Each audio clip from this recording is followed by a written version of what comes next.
Get started. Now, y'all, let me know if y'all can hear me, okay? Let me know if you can hear me. Hey, man, Jay, hello from North Central Arkansas. Man, we got Arkansas in the house, man. Come on now. You a Razorback fan, the brother Jay? Let me know now. I need to know something. I need to know something. Is you a Razorback fan? We got a Razorback fan in the house. Hey, man, you can hear good.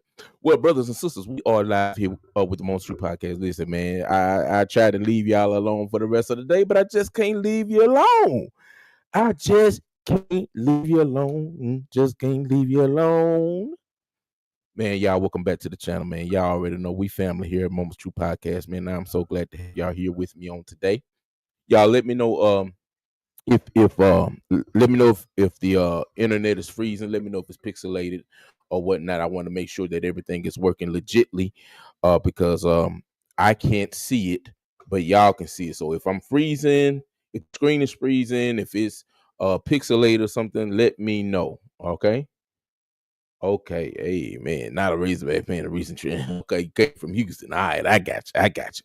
Well, guys, we were talking earlier today. For those of you who didn't see the live from earlier today, from earlier this morning, we were talking about this whole situation with Joni Lamb and the witchcraft prayer that she prayed and different things of that nature, and how really these elites are really scrambling.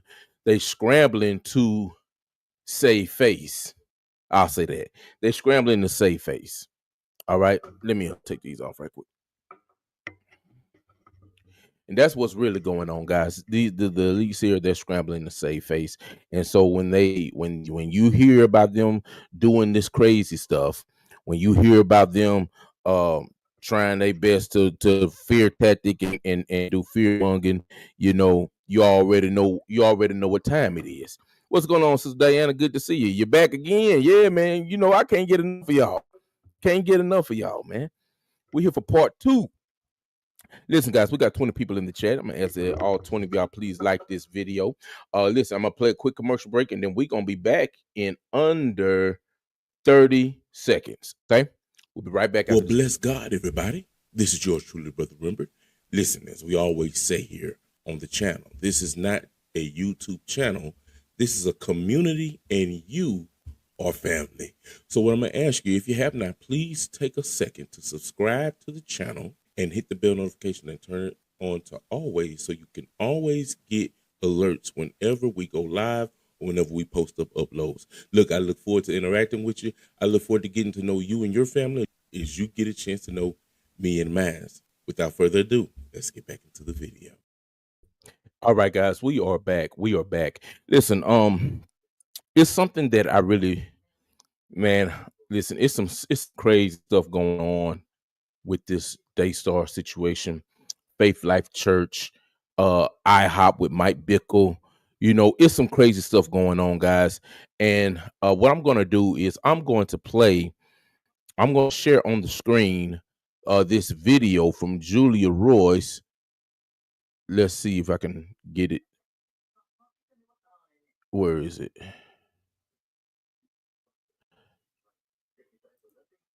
Yeah, here we go.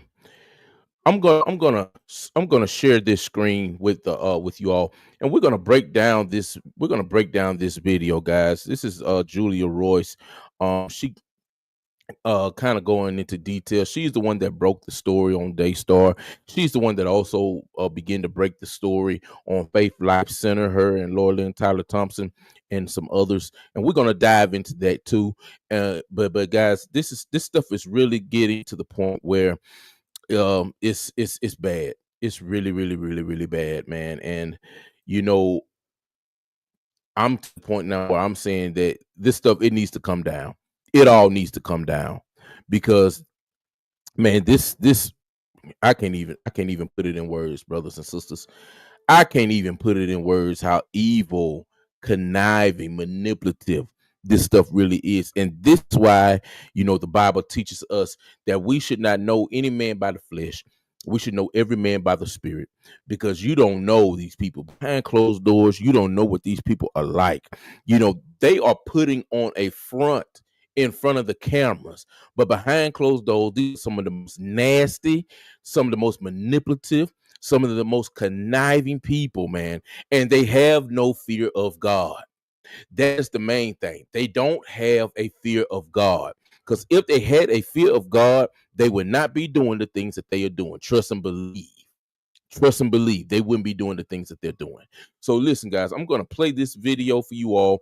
I want y'all to listen to it, and we're going to break it down, okay? The video is an hour long. I don't think we're going to watch the whole video, but we're going to break this thing down as it goes, okay?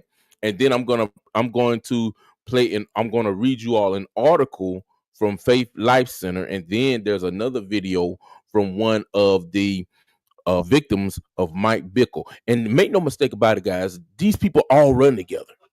They all run together. It ain't no coincidence. It ain't no coincidence now.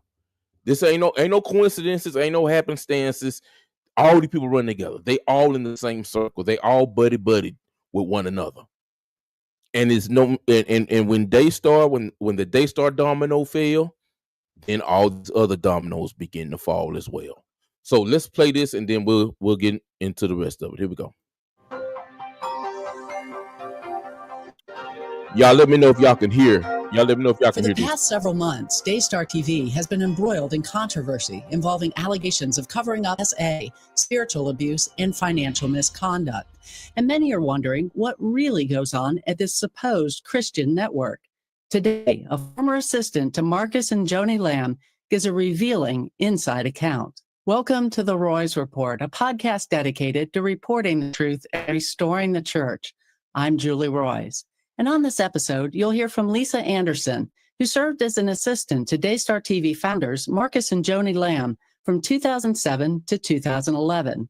Lisa was there in the early days when producers had to grab staff to serve as the studio audience because no one else would attend. But then she observed the network grow in popularity and money, and she says she watched as the fame and fortune transformed the Lambs before her eyes. Lisa also was there when what was characterized as Marcus Lamb's 7-year affair became public, and she has an inside look at what happened at the network at that time.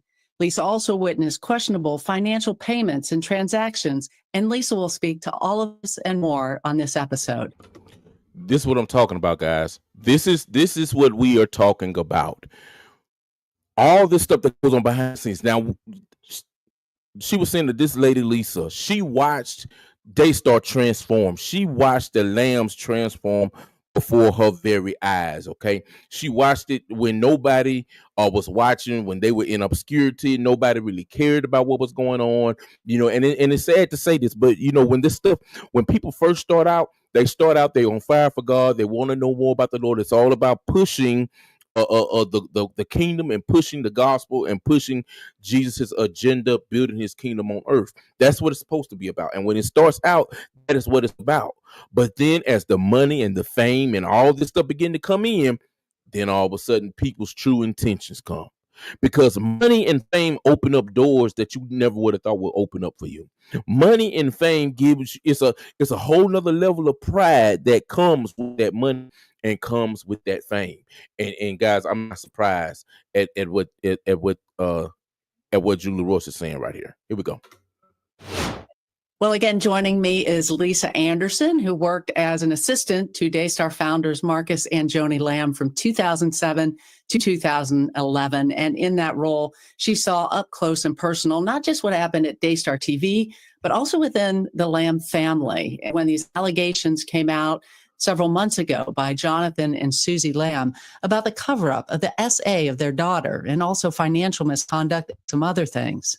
Lisa reached out to me, and we had a discussion, and then that was the basis then that led to this podcast today. So Lisa, just so appreciative of you being willing to come forward and tell your story and to do it publicly. So thank you. You're welcome. You're welcome. When these things came out, and we're going to get into your whole story, that what happened when you were at Daystar TV, but I'm curious, when these allegations came out just recently, and it was Jonathan and Susie Lamb. You know this family. You knew Jonathan going back many, many years. And you know Marcus and Joni. Marcus, again, passed away in 2021. But Joni's in charge of Daystar now. And when you heard these allegations, what did you think when you first heard them? I'm shocked. When those things came out, I couldn't believe more. I believed more what Jonathan was saying than what his mom was saying. Y'all hear that? Y'all hear that? This lady said that when the allegation, now this is an insider. She worked with Daystar from day one, or from the early years. I say the early years of Daystar.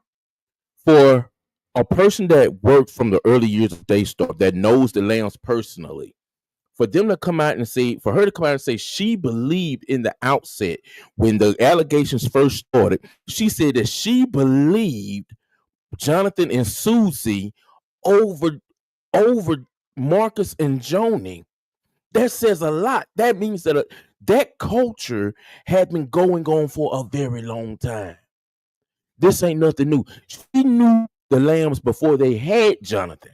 Before Jonathan was born, she knew the Lambs before Jonathan was born. So for her to say that she sided with Jonathan over Joni and Marcus, that right in itself is telling.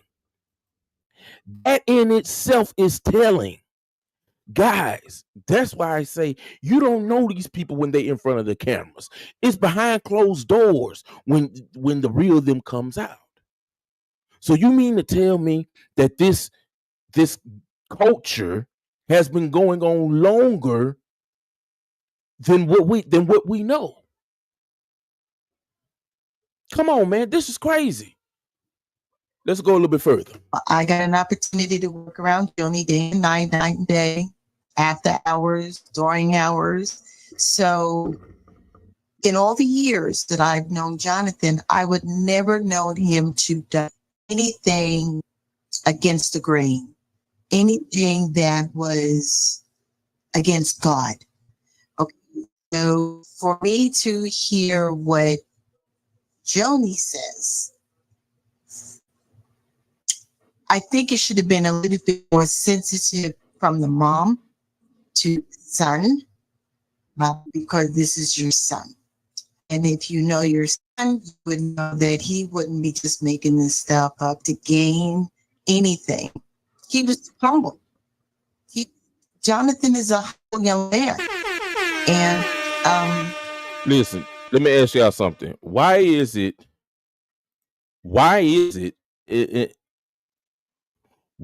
that people keep saying the same thing about Jonathan? Everybody, as much as Joni, I knew him before. As much as Joni tries to demean Jonathan, as much as Joni tries to make Jonathan feel small, make him look small, as much as she's trying to say that Jonathan is a liar, Jonathan is this, Jonathan is that, why is everybody saying the same thing? Everybody outside of Joni and her henchmen are saying the same thing about Jonathan. They're saying he's humble, he's meek, he's lowly. I've never known him to lie. He's consistent with everything that he does. So why is everybody? Come on, make it make sense. Make it make sense. You can't pee in our face, Joni Lamb, and make us think that it's raining. I'm sorry, you cannot. You're not gonna get us like that. You're gonna have to try something else, cause we ain't taking that piss. No. Like they used to say, no. No, you can't lie to us on that aspect, because everybody's saying the same thing. So that means somewhere you off.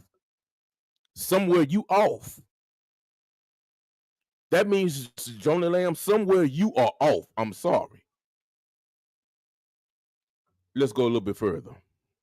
Before he became an appeal, okay, because he was a young boy going to school. Okay, they were always pleasant. He didn't have a high tone in his voice. He was very soft-spoken. He would think before he spoke. He would do a lot of reading. And these are the things I saw him without even having a conversation. So for me to hear that, I couldn't believe it. I just flat out say I couldn't believe it. I would question, just me personally, I would question Burroughs how Joni went about stuff.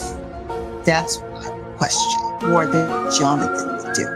And that's Ain't that something? Now, this woman been with you since day one, Joni. This woman been with you since day one, and she says she would question your morals before she questioned Jonathan's morals. Ain't that something? Y'all? She said she would question Joni's morals before she questioned Jonathan's morals. If that ain't damning evidence, I don't know what is, guys.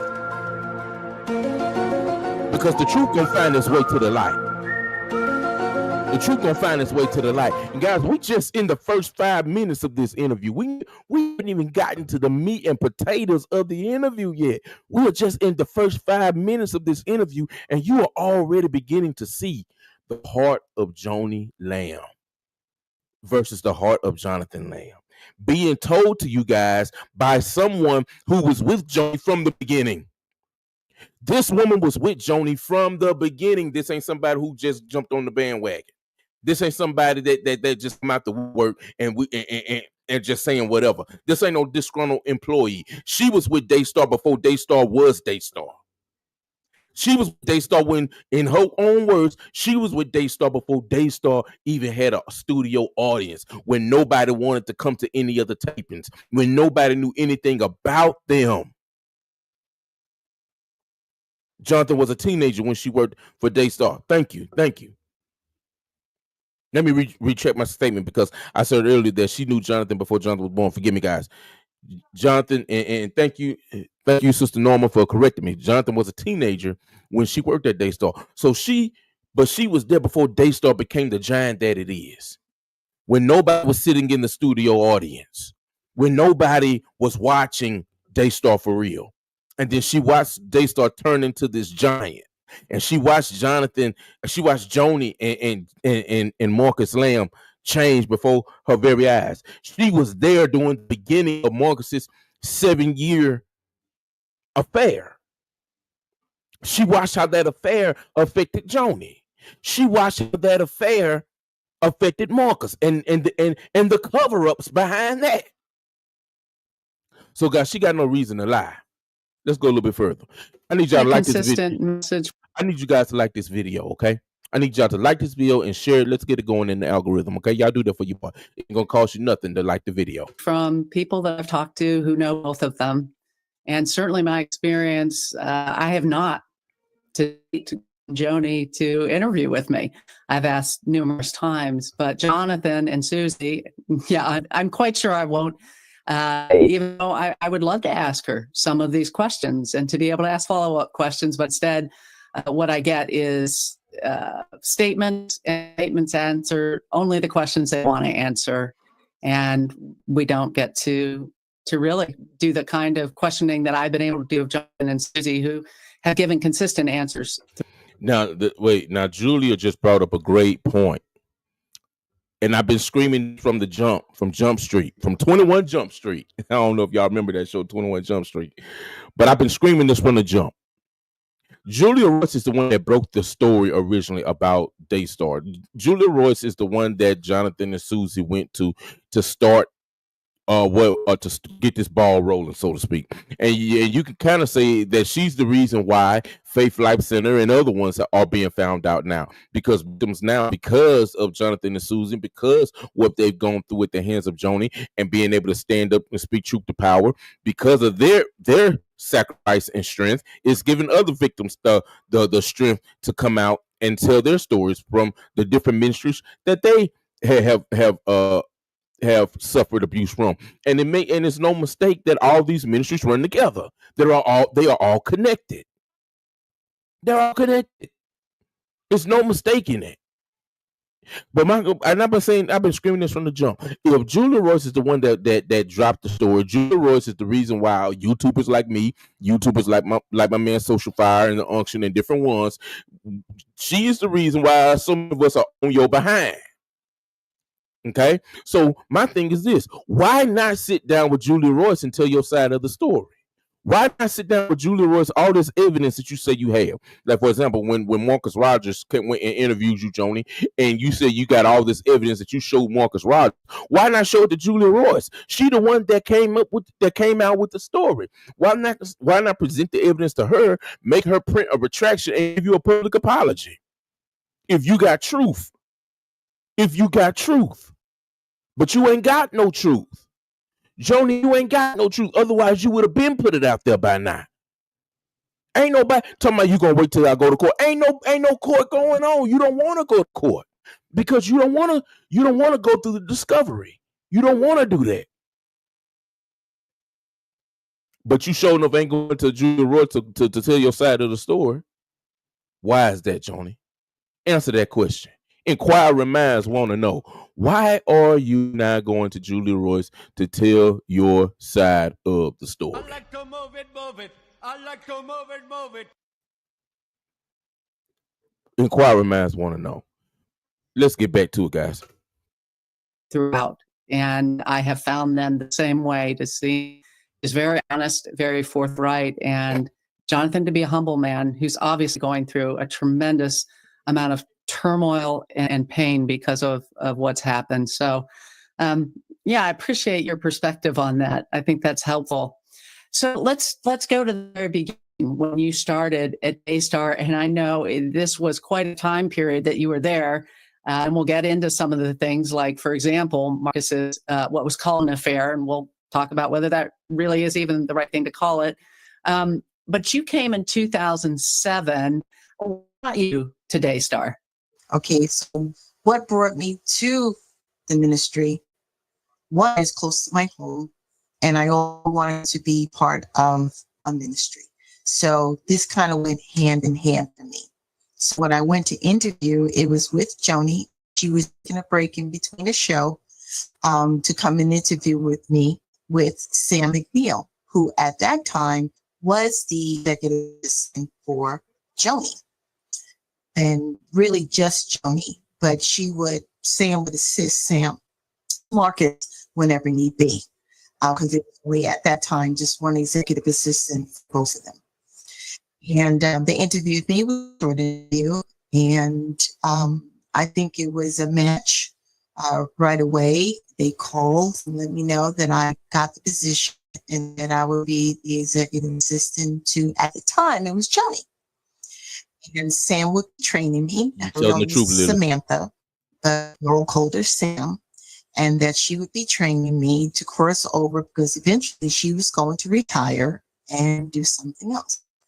So I enjoyed working with Sam, but a lot of people had a hard time working with Sam because Sam had a certain way of doing things, and there were no exceptions. And a lot of people just had a hard time. So I see that. I just saw that It is an executive assistant protecting the person that she's working for and making sure that nothing is going against the grain for her. So whatever she says it does, and people will say, you know, some people are starstruck. Some people hear of Joni, but never have an opportunity to see her. So it felt good for them to see her walking down the hall, and they want to say hi and shake her hand, or how to hear her talk to them. She talked to me today. You know, So there's a celebrity thing going on within Daystar, not just outside of Daystar. But when you came, you had this expectation. This is ministry. You and I'm guessing from seeing Joni and from seeing Marcus on TV, you probably had certain expectations of who these people were. Am I right? well, I did, but I'm going to tell you, my background and what I did before I came to Daystar, I met a lot of celebrities. My background is the airline industry, so I've been around a lot of people who are well known in the industry. And they're still my friends today. Some of them have passed on. Ollie Woodson was another, for example, from the Temptations, okay, stuff like that. You know, and these are people that were dear to my heart. So you have to be a human before you become a celebrity. Okay. I like that. You don't become a celebrity and then you become a human. Okay, because it literally changes dynamics. Yeah. Okay, so That's true. for me, it wasn't a starstruck kind of thing. It's like, what is my responsibilities? What do I need to do for you? What are your expectations of me? And how can I make your life easier on a day-to-day basis? Sure. But I mean, from watching them on TV, I mean, these are people that a lot of people look to as sort of spiritual mentors. Absolutely. Their guide. It is their guide, their understanding. It's what they say is gold. Like, they wouldn't lie to me. They wouldn't say anything of falsification. They wouldn't do anything that say I wouldn't do. And if I did do it, I should repent. And there was a prayer department within Daystar. So, you know, you covered all the.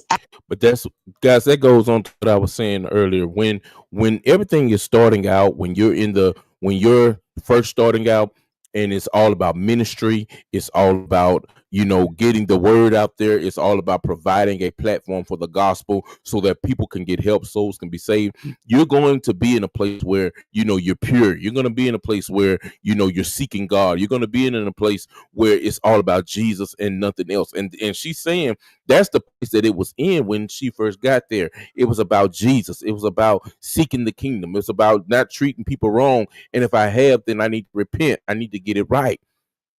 But somewhere along the line, when the money comes in, when the fame starts coming in, when the bottom line begins to increase, then another level of pride, another level of arrogance, another level of overconfidence comes in. And then when you see that you can bring people to heel, because people don't want to be without that money. People, they need their jobs. They need this, they need that. So when you realize you have power over people, you're no longer praying, you're no longer seeking God, you're no longer doing the things that are pleasing in God's eyes, then all of a sudden you awaken the monster within you. And that's what happened. You awakened the monster. They awakened the monster that is within them. Let's move a little bit further. Avenues that you needed with the Daystar. It was like a little bitch. That's the first thing I said when I got out of my car and I went there for the interview, because I went to the front desk and I said, you know, this is like a little village. I just looked. But again, this was before Daystar Network became the Daystar Network. What it is today. Yeah. Exactly. I mean, it was one of those things where we didn't even have a studio audience. It would be the employees. So they couldn't get people off the street, enough people to come watch these shows. No, because a lot of people one, they didn't know really where they were. Okay. They didn't know, if they could come, would they have to pay? They didn't know what the dress code was. They didn't know anything. Okay. So there would always be an announcement speaker saying, okay, we're going down to the studio. Those who are allowed to come down to the studio so we can fill our chairs. We need 5 more people to come downstairs, fill the chairs in the studio. We need 2 more people to come downstairs to the studio. So, until we got a full house. And then we would go on and do the shows. So for me, I believe that everything that they said was the truth and there was no falsification of any way, shape, or form.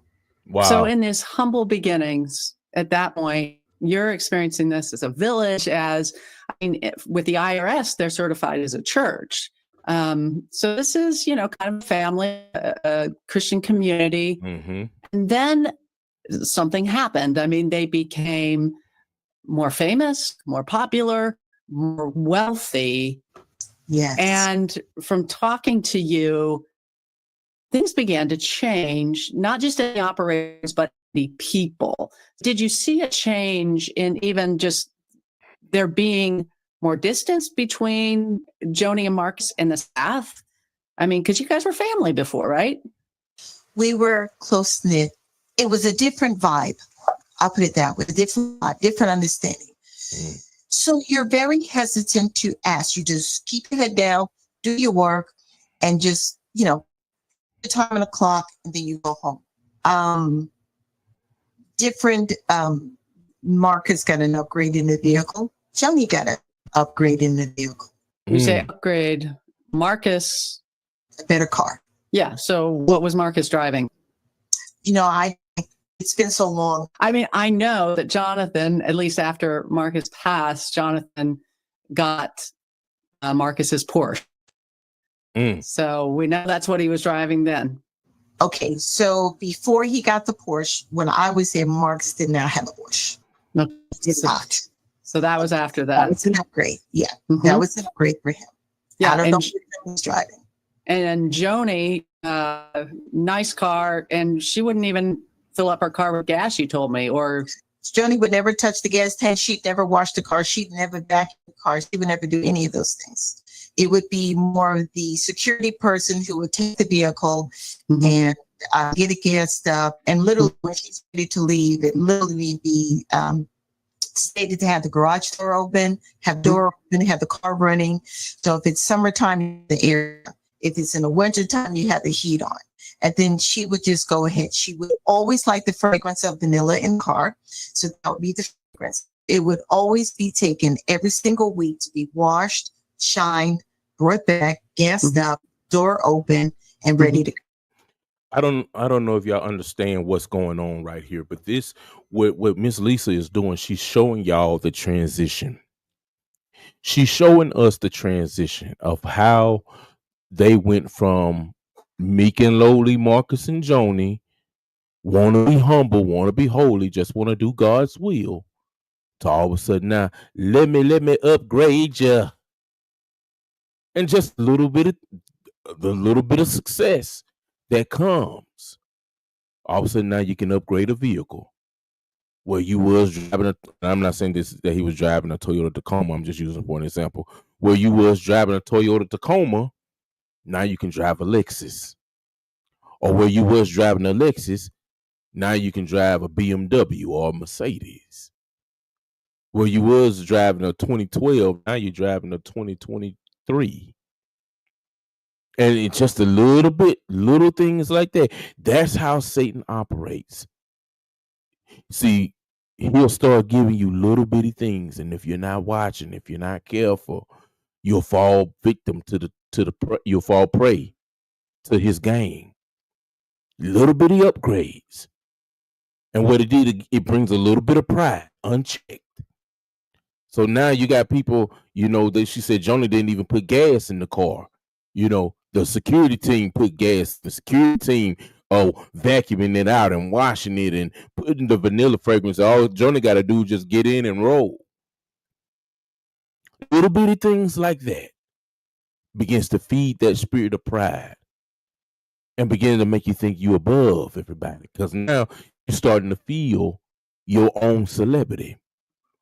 You're starting to think that you're some kind of celebrity. This is what money does to people. This is how money changes people. This is how this stuff happens.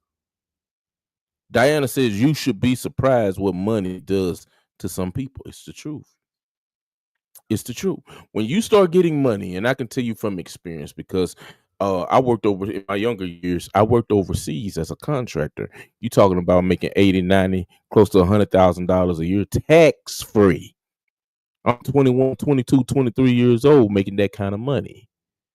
Well, now I go in my bank and they know me by name. My credit was so good I could get whatever I wanted. 21, 22, 23 with no wisdom of how to do finances. And it's a whole nother level of pride that comes with it. And if I fell victim to it with just that little bit of money, because that ain't really a lot of money, just that little bit of money, can you imagine you making $1 million, 2 million, 3 million, 4 million, 5 million, 10 million, 20 million a year?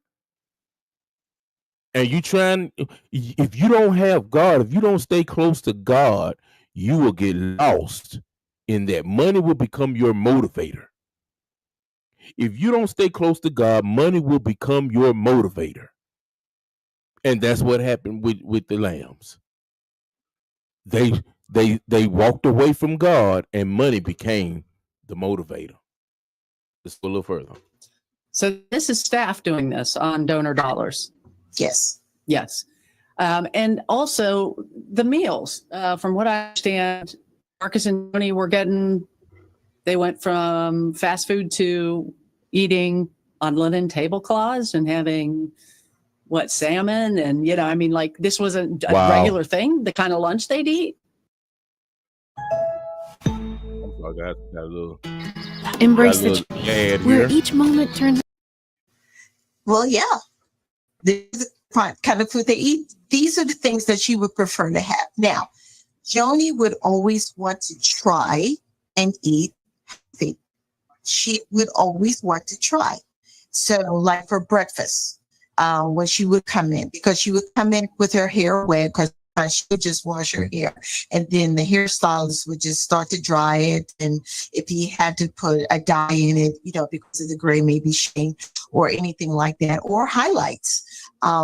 Sometimes he would put highlights in her hair. So, depending on what wanted would be the time she would come in to get it done, so she'd have enough time to go down to the studio and be ready for the show. There'll be signs, huh? Lean on me. But she would want maybe something a little bit to eat. So back in the day, Sam would always make her like a little bowl of grits. So she would have a little bit of bowl of grits and maybe some juice or some water just to get her going. And then she would get down to the studio and do a show. And then it would be a break, and then she'd probably have her breakfast, her lunch. And then the lunch would be, depending if she was having a meeting, so that would be the executive conference room, or she'd eat in her office, which is on the main floor, or she would eat in the green room. So it really just depended where she wanted to eat and who she was going to meet with. And yes, if it was in the executive conference room, it would be draped with linens and cloths. And it would be set, staged, and appropriate dinnerware would be set up on the chest. And let me say this to you guys. Let me say this to y'all, okay? There's nothing wrong with with success. There's nothing wrong with showing signs of success. There's nothing wrong with that. But when the success begins to overtake you, see, you should not. You should always remember who gave you the success, where your success came from. It's a spirit of pride. It's the same thing that got Lucifer upset. It's the same thing that got Lucifer kicked out of the kingdom. Lucifer forgot where his shine came from. Lucifer forgot where his beauty came from. It all came from God. And that's what Joni and Joni and Marcus is doing right here. And it's the same thing that happens with us. We get a little promotion on our job where we can afford to live a little bit better, and then all of a sudden we forget We get a little bit of success. We can finally afford to get that house that we wanted to get. We can finally afford to get our dream car. We can finally afford to go on a vacation. And we forget. We may not forget in the beginning. In the beginning, we're so excited to have it. We're saying, thank you, Lord, thank you, Lord, thank you, Lord. But when it becomes an accustomed way of life, we tend to forget where it came from. We tend to forget that it was God that gave it to us, that it was God that put us in that position. And then we start demanding these things. We start demanding that we have this. We start demanding that we have that. We cannot forget where our shine came from. We cannot forget that it came from God and not us. So that anything that was needed during that time, because you don't want to interrupt them when they're having their meeting. So you pretty much have everything laid out and ready to go. Every now and then you would knock and you would check to make sure, is everything all right? Do you need anything? And disappear. And then somebody would wait outside the door just to be on the safe side. Just in case she needed something, somebody's right outside the door. And she would have to go looking for nobody. Wow. So had people waiting basically for beck and call. Yes. Not so much Marcus. It was more Joni. And you said something to me about even her personality. Some personality traits started coming out a lot more as, what were those? That's right. You can't take it with you. But you really can't go against what she says. If you're smart, you just go with the flow. I would put it more than anything else. There could be a gazillion examples. One in particular, which I thought was kind of amusing. She would always call me Lisa Lou. Okay. Even though my name is Lisa. I didn't at all. Not at all. And she would call me Lisa Lou. And she goes, Lisa Lou, what do you think of our next president being Obama? What do I think about the next president being Black? I think it's great. I'm actually glad I'm actually able to see it. You know, I said, we come a long time. So, you know, for me, but as a Black person, in my perspective, you're not going to feel the same way. For example, yourself, you're not of my status. Okay. So you wouldn't know how I feel as a person. Okay. But I told her, I will always be honest with her. Okay. And I also know that I'm not talking politics, because politics are not something that one would discuss with their boss. I just don't believe in that. So I was proud and honored to say, I think it's great to have a Black president, and looking to seeing what he can do for all of us. I kept it very general, and I meant that. You know, I'm sure she was expecting something different, and that's because I'm Black. But that's okay. You know, I don't think in the past she would have asked that question. I don't think so.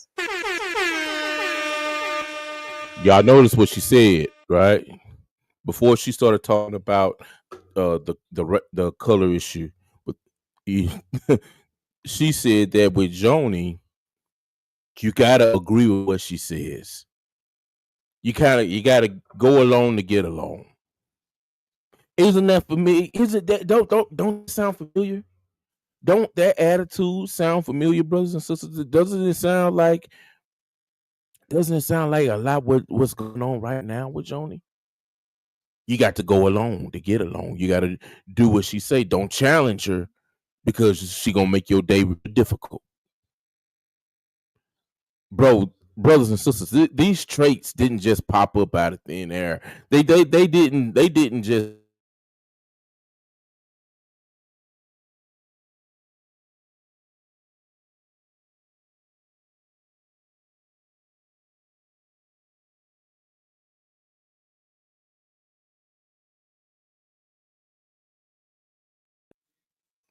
What we are noticing, brothers and sisters, is a pattern.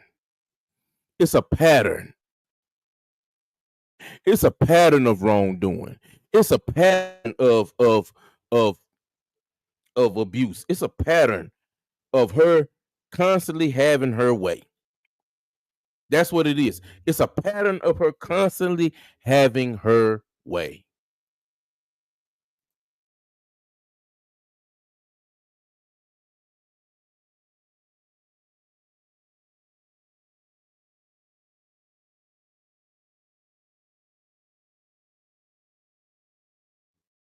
My bad, y'all. We had a little bit of technical issues, but we're back. Let's go a little bit further. Joni got stronger in her verbiage. She got more confident in her speaking and talking to people. I felt that and I knew that, but you can't really do anything with it. I mean, other than you acknowledge it and you move forward. But she was just a little different to me. I'll give you another example. When I was getting married, and I actually met somebody who I thought was going to be the best of the best. Okay. And I think every girl should have the opportunity to get married, no matter what, at least one time. Right. So when this opportunity came for me and I shared with her, well, I'm going to get married and, this is his name, and so forth. And it's like, girls talking, fun things. And those are the things I truly enjoy talking with her about. It's like, so what was it like for you and Marcus when you first met? Were your pimples and googly eyed and all that kind of stuff? And, those are the things that were shared, and that's cool. But when you start getting a little bit deeper, we need to meet him. We need to know who our Lisa Lou's going to marry. We want to know what he does. And I think that's going a little bit too far. Now, there's a part of care, and this part is going. All right. Now, look here, man. Now y'all crossing boundaries. It ain't none of y'all ain't got to meet who she marry. It ain't none of y'all business to know what she does, to know what he does. He ain't marrying y'all. He marrying Lisa. This ain't got nothing to do with y'all. But this is what I say. This is when you allow people, when you don't have people of accountability in your corner to keep you checked. When the success comes, you start thinking everything revolves around you. They're looking at it like, is this a person that can come, that she can marry, that she about to marry? Is this person going to come in and cause Lisa to get in some type of place mentally where now she can't do her job and it hinders us? So now we got to know who he is. It don't mean you. This is not your child. She not married. She ain't your child. You give birth to her. It ain't got nothing to do with you. Who this woman is getting ready to marry, who your employee marries, is none of your business. If me and my wife own our own business, right? We have it. If God bless us to have an employee, it is not our business who our employee is about to marry. That is their personal choice. That is their personal business. But this is what I mean when I say you give people free reign, and they start thinking that they are God to people, then you start getting this type of treatment. Tell me, am I lying? Tell me, am I lying? Now it's getting weird because you want to know who this person is that Lisa's about to marry. You want to know, can we meet her? No, you can't meet her. No. It's crazy, guys. Listen, guys, if y'all want to be a blessing to the channel, you can support the channel in one of three ways. Please, you can Cash App at $ River Media Group, PayPal River Media Group, or you can scan the QR code on the screen. Once again, we are a independent platform, and we are totally supported by our brothers and sisters. Okay, so if you would like to support the channel, you can do so by Cash App River Media Group, PayPal River Media Group, or you can scan the QR code on the screen. But yeah, that right there, guys, that is the start of the controlling nature. That's weird, man. It's weird. What business is it of yours who this woman is getting ready to marry? It's none of your business whatsoever. A little bit beyond, right? Okay, you let that go. But then when you start being concerned, because now you're bringing in another person is going to do the same thing I'm doing in my role, and you're bringing another person on who's single and doing the same thing I'm doing, but you don't share any of that information with me. When you say that, you mean An executive assistant, because she knew I was getting married and she wanted to basically replace me. Yes. Okay, she really just started distancing me. And these are the things that, for a fact, literally happened to me. Okay, that when she would have appointments and meetings, she let the other girl know, but not let me know. Yeah. So basically, when you were, To be honest, all she doing is she replacing her with another single woman because she can control that single woman. You can control somebody that's married because their spouse is going to come first. So now we need somebody that's going to keep Daystar first, that's going to keep my wants first, going to keep my needs first. So yeah, they started pushing her out for another single woman, wanting to give her position to somebody that's single. Because they know Lisa, once Lisa get married, it's not going to be no more I'm at Joni's beck and call no more. Because I got a husband now. This is the controlling nature, guys. This is low level narcissism. Can y'all see that? It's low level narcissism, point blank period, bomb drop. Low level narcissism. And guess what, guys? It happens all the time. It happens all the time. Tell me if I'm lying or not. It's the truth, man. It's the truth. I ain't lying to you. I ain't lying to you. Lay your head on that pill at night. No, I gave you everything I had. That's what I'm saying. They don't appreciate. See, this is the thing. They don't appreciate the help. They don't. They don't appreciate the people that help them get to where they are. They don't appreciate that. They don't care about that. All they care about is that bottom line. Brothers and sisters, I'm telling y'all right now, you're hearing about it right now. All they care about is that bottom line. They don't care about nothing else. They don't care about people. And that's the honest to God truth, man. Let's go a little bit further. you got married, even dating, wasn't it? She brought in a second person to basically was your double doing essentially the job you were doing. She wouldn't say it, but this person's replacing me. That's what she's doing. She's replacing me. So she's giving the girl full reign to do whatever she wants, to the point that she even told her, well, when I was leaving, Joni told her, make sure you get the BlackBerry phone from Lisa. I'm like, oh, this goes to HR. You don't have to say anything to me. But this is the other side that a lot of people don't see, because she likes to sugarcoat it. Okay. But I can give you more than enough examples of the things that she would do that can be very vindictive. For you to have an executive assistant and how you treated your executive assistant after she told you she was getting married and she's dating, how you did things. But you know what? I let it go because, see, I'm the bigger person. Okay, so I said, I'm leaving Daystar. You could do whatever you want here. Because, see, that's one thing you're not going to do is disrespect me. Okay, I've given you my 100%. I've given you all of me without question. And this is the way you want to treat me because I found true love. And this is what I mean. They don't care about none of the people that help them get to where they are. They don't. Lean on me said, lean on me when you're not strong. Lean on me has a question. Says, hey, chat, question. Why was Susie the one with Marcus at night on his deathbed and not his daughters? I'm going to tell you why.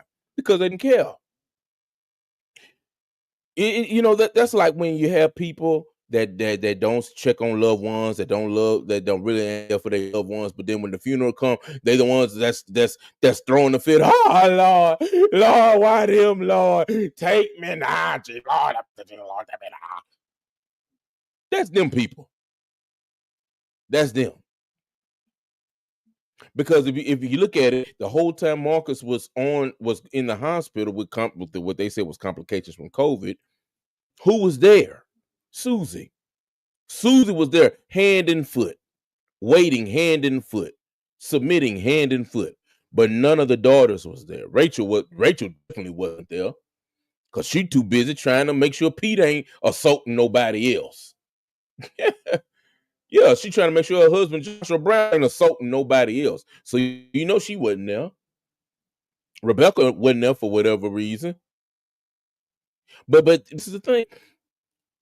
Lisa was the very first person to be treated like crap because she decided to get married. And her getting married, she would no longer be at Joni's beck and call. So, but now that she is no longer on Joni's beck and call, Joni replaced her with who? Somebody else who was single. And now all of a sudden, just overriding her, making her feel like she's nothing. Letting the new girl get all, let the new girl, do whatever she want to do. Because the new girl is at Joni's beck and call. And this is what these narcissistic people do.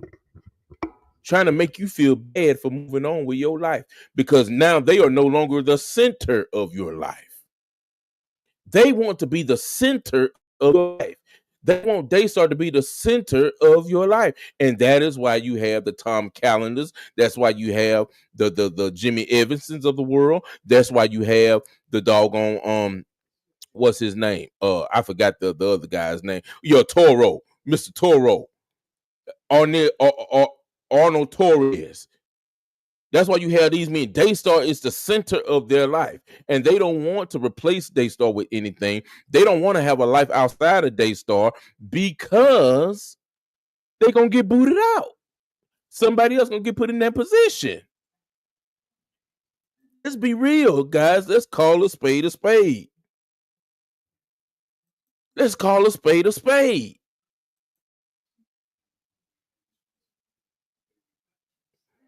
Let's call a spade, okay? It's all about control. They want the control.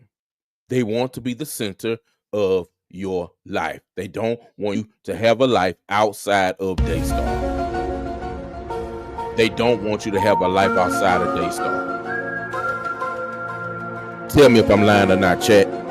Those of you in the chat, tell me if I'm lying or not. They don't want you to have a life outside of Daystar. That is what Lisa is confirming to us right now, that they didn't want her to have a life outside of Daystar. They want her life to be consumed with them and them only. You can have love, but I can't. And this is how you repay me. So I said, you know what? We're going to end this. Then she tried to give me a farewell party. After pushing you out. Right. So it wouldn't look like, well, covering I their let track. her go. She likes to cover her bases. I'm just going, she just likes to cover her bases. Covering her track. There is a side that's the TV lights, and there's the side when the lights are off. And I know it. There it is. There it is. She just said it. There's a side when the TV lights are on, and there's a side when the lights are off. And guess what, brothers and sisters? Y'all heard that side when the lights is off because you heard the recordings. The recordings that Jonathan said. Listen, it is no mistake that the recordings and what Miss Lisa is saying right here, they go hand in hand. Miss Linda, forgive me. It's no what Linda is saying and what you heard on those recordings, it go hand in hand. Make no mistake about it, guys. What you hear on that recording, that's the real, at least that's the real Joni. That's the real Joni. What you see at Table Talk Now, whatever they call it, Joni Now, whatever they call that on Daystar, that's not the real Joni. That's the mask. Smoking. That's the mask. Y'all remember that movie, The Mask, with Jim Carrey? Smoking. P-A-R-T. Why? Because I gotta. That's the mask that she putting on. What you heard on them recordings, that's the real Joni Lamb. Let's go a little bit further. Because I don't need anybody to tell me, because I lived it. Okay. And I know the truth. Now, whether people want to believe me or not, that's their choice. Okay. And I wouldn't live it again. I've learned it. And you weren't the only one she did this to, though. You told me about another person who was on, two people were on the worship team who started dating. Yes. Now, one of them is back being her friend again, but she didn't talk to this person for a long time. She was one of the singers of one of the Daystar singers. Wow. And she to go out or started going out with another Daystar singer. Wow. And that was not accepted. It was not going to be tolerated. And it went through a rift, and the guy left, and then they didn't speak. The woman and Johnny didn't speak for a while, but they mended their ways and they're talking again. But then there was another person who kind of went through a roller coaster ride. See what I'm saying? They want to control people's lives, man. They want you date when they tell you to date, marry when they tell you to marry. If they don't want you dating a certain person, they gonna make it hard for you out there. They're gonna make it hard for you to breathe around there. If you don't date who they tell you, if they don't approve of who you dating, if they don't approve of who you marrying, bro, that is classic narcissism, man. You cannot have people under thumb like that. It is no longer a workplace. It's an abusive relationship. That's like a man that's abusing his wife. And now, you ever seen them movies on Lifetime? For some of you sisters in the chat, you know, y'all watch the movies on Lifetime where the man is whooping up on the woman and he's making sure, make sure your hair's done a certain way. Make sure I want you to wear this. I want you to wear that. You know, you don't put on some weight. I want you to eat this. I want you trying to control every aspect of that person's life. This is what that is. They want to control every aspect of your life because at the end of the day, they want you focused on Daystar and Daystar only, because the more you focus on Daystar, the better job you do at Daystar, the more money Daystar gonna make, the more money that goes into their pockets. Let's be for real now. Let's be for real. Come on, man. This is narcissism at its finest. This is narcissism 101.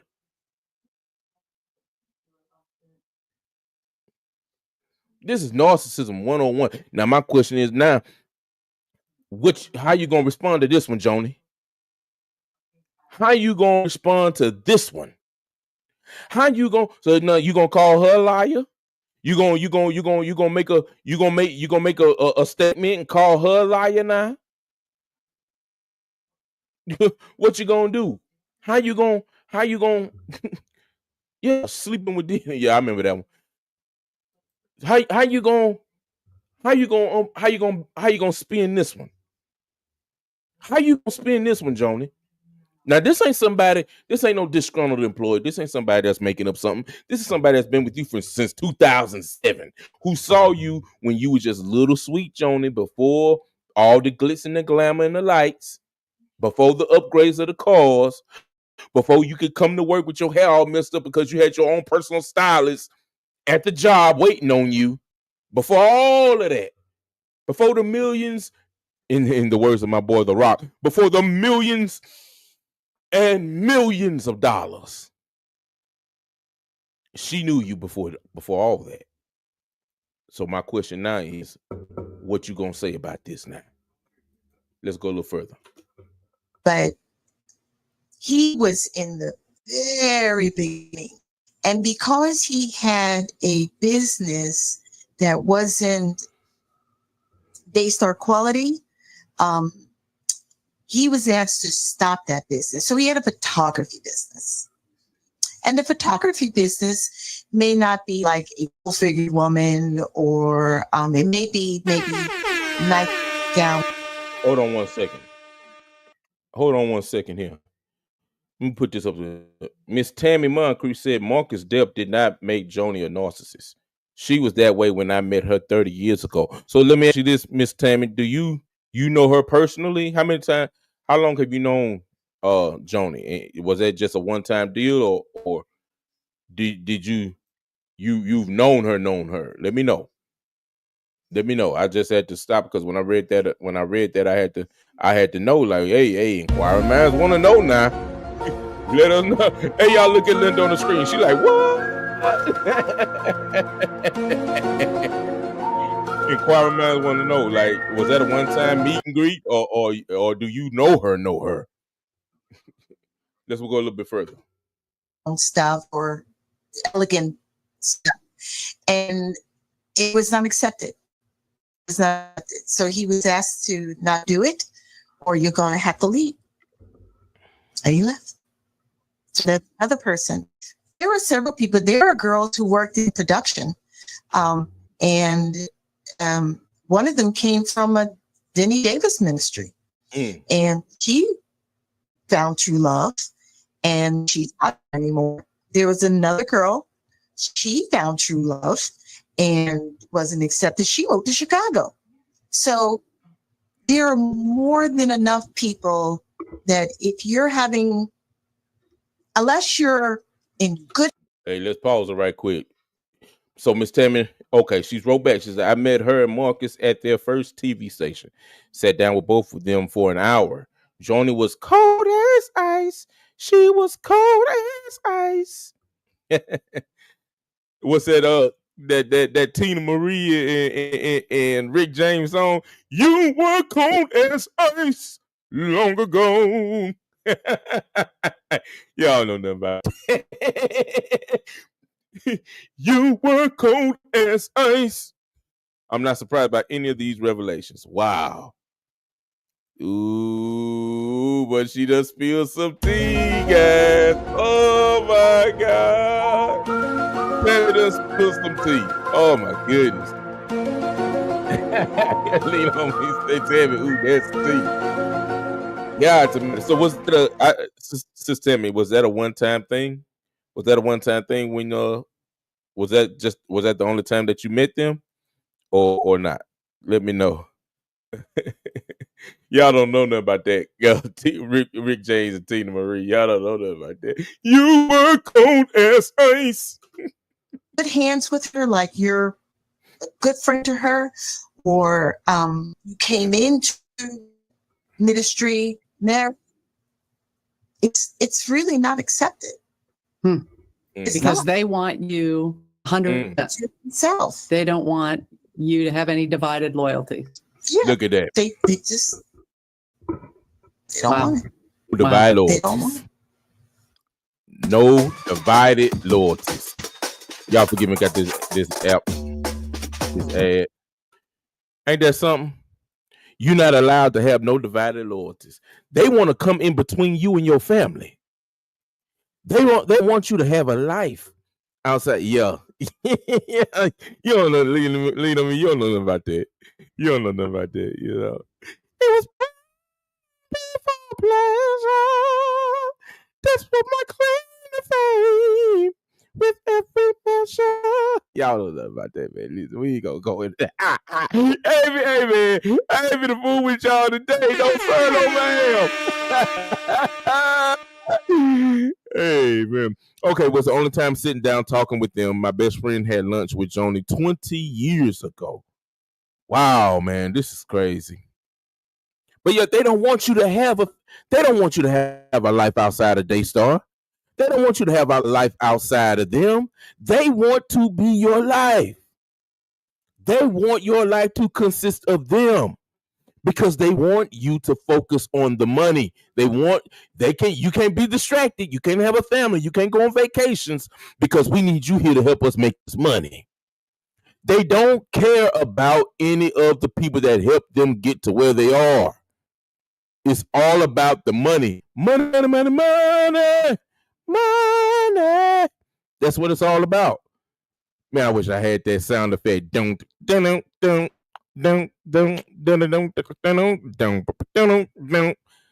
all about that money. Man, hey, for the next, I guarantee y'all I promise y'all the next live stream that I do, I'm gonna have that sound effect. That money. I'm gonna have that sound effect.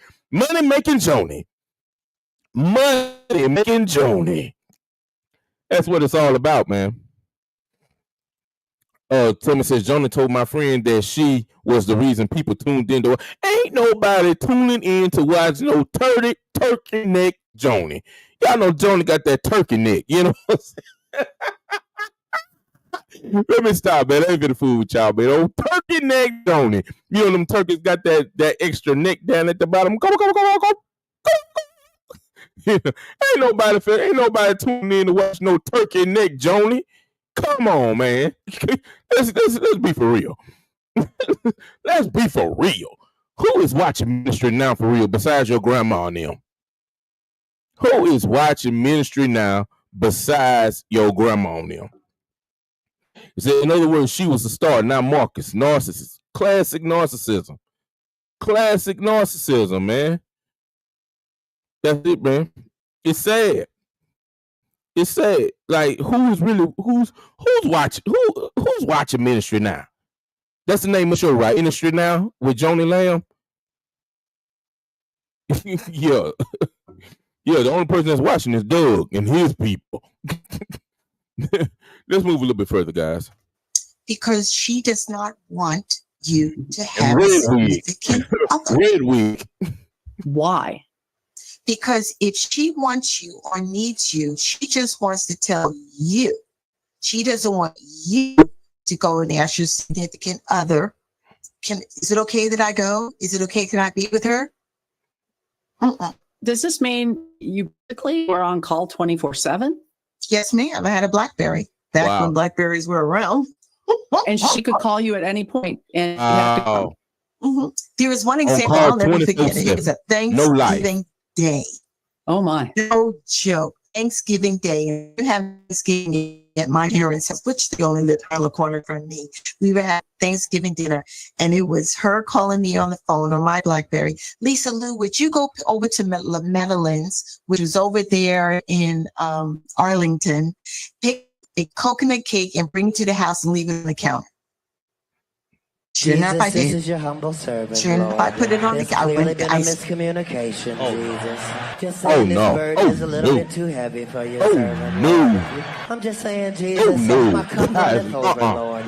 We ain't doing that. The thing is, oh, no, sir. No, man. We ain't doing that. You mean to tell me you text this woman, Joni, you text this woman on Thanksgiving Day? She's sitting down with her family having Thanksgiving dinner, and you text her to go buy for her to go buy you a coconut cake and put it on your counter? You want her to leave her family to go buy you a coconut cake and put it on your counter? No, no, man. We don't do that here. Where they do Jesus, that at, this guys? is your humble servant, Lord. There's clearly been a miscommunication, Jesus. Just saying this burden is a little bit too heavy for your servant, Lord. I'm just saying, Jesus, my cup runneth. This is what money does. This is what that illusion of power does. The real them comes out. The real them comes out. Come on, man. Who's doing that? Who doing that? Come on now. Brothers and sisters, come on. This is narcissism. This is not the kingdom of God. This is the kingdom of Joni. Daystar is Joni's kingdom. Daystar is Joni and Marcus's kingdom. And now that Marcus is gone, it's solely Joni's kingdom. You do what Joni tell you to do. She like my man Dollar Bill on the Players Club movie. All you do is play the red chord. That's all you do. You better get out my face before you swole. That's Joni. Better get out my face before you get swole. If I raise up, it's gonna be trouble. Trouble.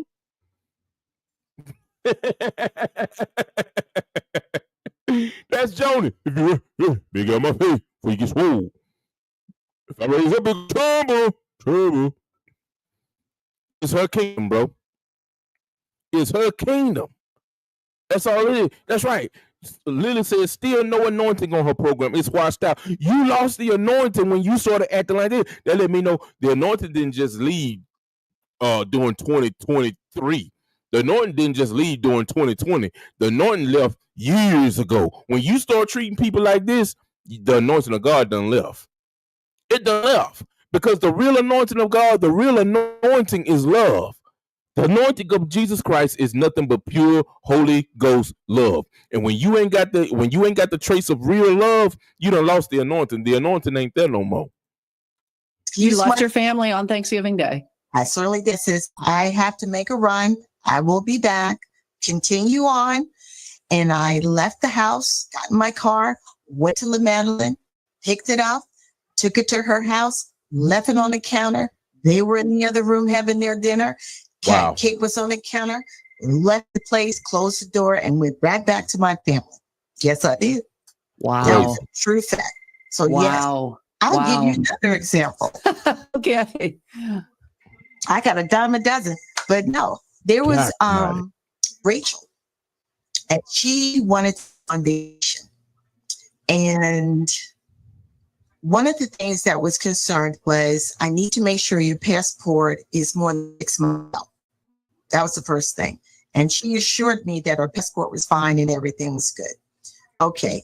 So now she wants to take a trip, and I believe it's like a graduation trip. So she goes ahead and book her a trip, and it's to the Caribbean. I can't remember where we're going, but it's someplace in the Caribbean. And they're at the airport. Mind you, it's 2 hours before flight time. Okay, maybe 2.5. Okay, she's at the counter. The driver's license or the passport was expired. I can't remember which one it was, but one of them expired. So she's not able to go to this Caribbean destination, which requires a passport. Okay. So I'm getting a call from Joan, and she's saying to me, Lisa, Rachel can't go. Is there any other place that she can go? I said, yes, off the top of my head, she can go to the U.S. Virgin Islands, and all she needs is her birth certificate. If she hold a birth certificate, then we can rebook her and get her on a flight, and she can go to the U.S. Virgin Islands. Wait a minute now. She going to the U.S. Virgin Islands. Rachel want to go. She wanted to go to the Caribbean, but she can't go to the Caribbean because her passport or license expired, and now they're finna send her to U.S. Virgin Islands. But my thing is this: who paying for this? Who paying for the booking? How are they able to book? I'm gonna tell you how they able to book. Rachel's vacation was made possible from contributions from viewers like you. You paid for Rachel's vacation. Really, you paid for Rachel's vacation. Red Black Glass, you paid for Rachel's vacation. Melissa L., you paid for Rachel's vacation. Lean on me. Diana, y'all paid for Rachel's vacation. Yeah, y'all, damn it. You helped pay for Rachel's vacation. Y'all got her on that flight. How you think they was able to get on there? From you, with your grandmama's money, with your uncle's money, with your auntie's money. That's how they was able to pay for that flight. Come on, guys. Wow. And that's what you wound up doing. But I'm going to tell you, Julie, I was on the phone with my house phone, my BlackBerry phone, and my own personal phone, because I'm to travel agent, I'm talking to the airline, and I'm talking to Rachel, trying to get all of this changed. So yes, you can be on beck and call, but I'm a multitasker. That wasn't the concern of the issue. But what the concern was, all you had to let me do is look at your passport and your driver's license. But you assured me that everything was good. And wait a minute now. Hold on, Red Black Glass. Is that a fact? Red Black Glass says Rachel drinks, smokes weed, and badgers staff around. Is that a fact? We need to know. Is that true? Are they smoking the ganja at Daystar? Are they smoking the happy grass at Daystar? They smoking the devil. They smoking the devil's grass. Are they smoking the devil's grass at Daystar? They drinking that. They drinking that Daystar. I need to know. Inquiring minds need to know. And he said, "You ain't paid Jack." I don't send people like them. My look on. They calling to me. Let's go a little bit further, guys. Well, the other thing is, this is not official Daystar business. This is a completely personal matter. You are a Daystar employee, and this has nothing to do with Daystar. And so, I mean, this was a concern too with the jet and the way it was used. I mean, this was years later, but Inside Edition did this whole expose because Marcus and the whole family was going on, you know, ostensibly the executive retreat, because they're all executives. It's all in the family, but he's using a jet. A credible source. Ooh. Guys, this is getting weird. And there's another thing too. Like, they saying that we going on an executive trip with all the execs of Daystar, but at that point in time, all the execs were family members. So you could go on a family vacation and call it an executive trip using Daystar funds, so you can go on vacation. Guys, y'all wake up to we gotta wake up to the game, man. We gotta wake up to the game. They've been doing this for a very, very, very long time. Just saying this burden is a little bit too heavy. Look, we gotta see it for what it is. We gotta see it for what it is, guys. The Daystar jet for this, and it's really a family vacation. And so there seems to be a blurring of, I mean, you're using donor funds. This is a donor funded ministry, right? You're using donor funds, and you're using something that's for the of the gospel, and you're using it for your own vacation, for Rachel's vacation, or for the family vacation. And so that becomes an issue. And then you, as the assistant, are being asked to do all sorts of things. I mean, you at one point told me, and I don't mean to get too graphic, but Joni would have samples for, you know, things that she would, what was it? Some sort of Testing. Yes, because testing all the stool samples. Yes. And you had to handle that. What? Man, these people is nuts, man. These people is crazy. They go, wow, y'all done brought the New Orleans out of me, man. These people crazy. You mean to tell me you got people, you are testing people's stool samples. You taking stool samples and testing them from your employees. Man, what kind of mess is going on here? What is going on in this mess, man? What is really going on, guys? Like, this is nasty. These people nasty, man. They nasty. Joni, you nasty. You nasty, Joni. Oh my God, man. Man, listen, man. I don't know, bro. I don't know, but Miss Lisa telling it all, bro. She telling it all. Oh God almighty, what is going on at Daystar? Yes, Nothing was too, what do you say, menial? Hey, I need everybody, please like this video. And as of right now, we are sitting on 58 likes. I need everybody, please like this video. And also, let me say this again: if you like this content and you want to support the channel, because we need you guys to support, you can support us in one of three ways. I guarantee you guys, we ain't taking y'all's money and going to Barbados with it. We ain't pulling a Daystar. But listen, if you want to support the channel, you can do so at $ Remember Media Group for Cash App. You can also do PayPal, Remember Media Group, or you can scan the QR code down below. Guys, we are totally independent. Nobody owns us. Nobody's paying us to say what we say. We are speaking the truth and the truth only, and we are only supported by God and by you all. So if y'all would like to support the channel, please do so at Cash App, $ Remember Media Group, PayPal, Remember Media Group, or you can scan the QR code. We also have the QR code right here at the top right of the screen. I believe right here. I'm pointing to it right up there. You can scan the QR code right there as well. Okay, but let's get back to it, man. This is nasty. You had to do everything.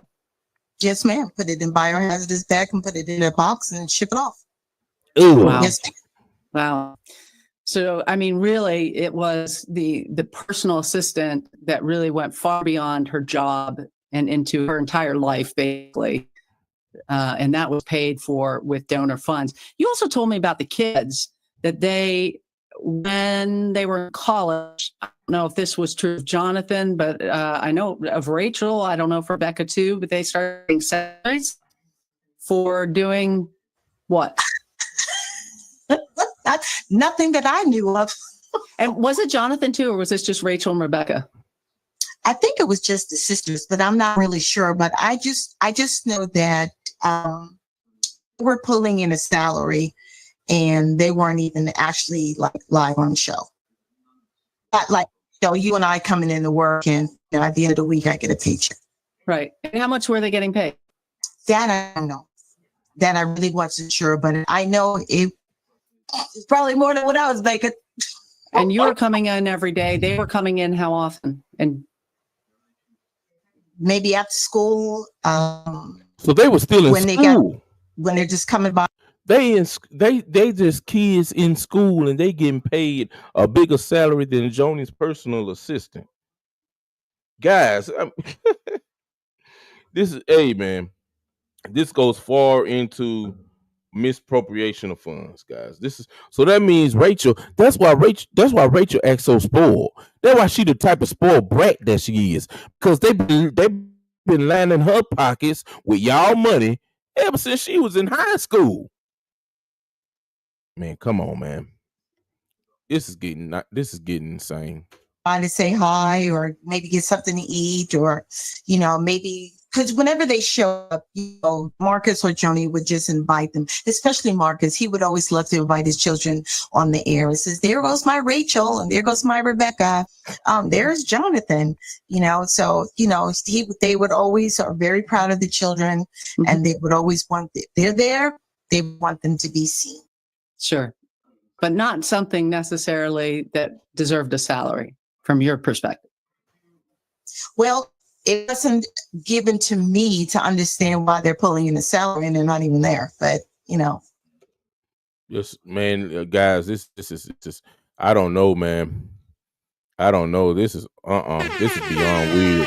Hey, shout out to, we got 10 people on X that's watching us on Twitter world.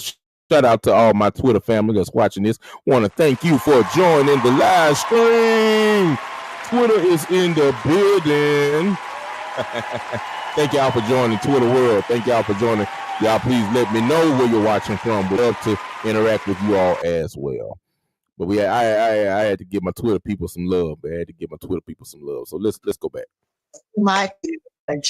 But you also saw when they would come in, the girls might ask for lunch, and then that became a Daystar expense.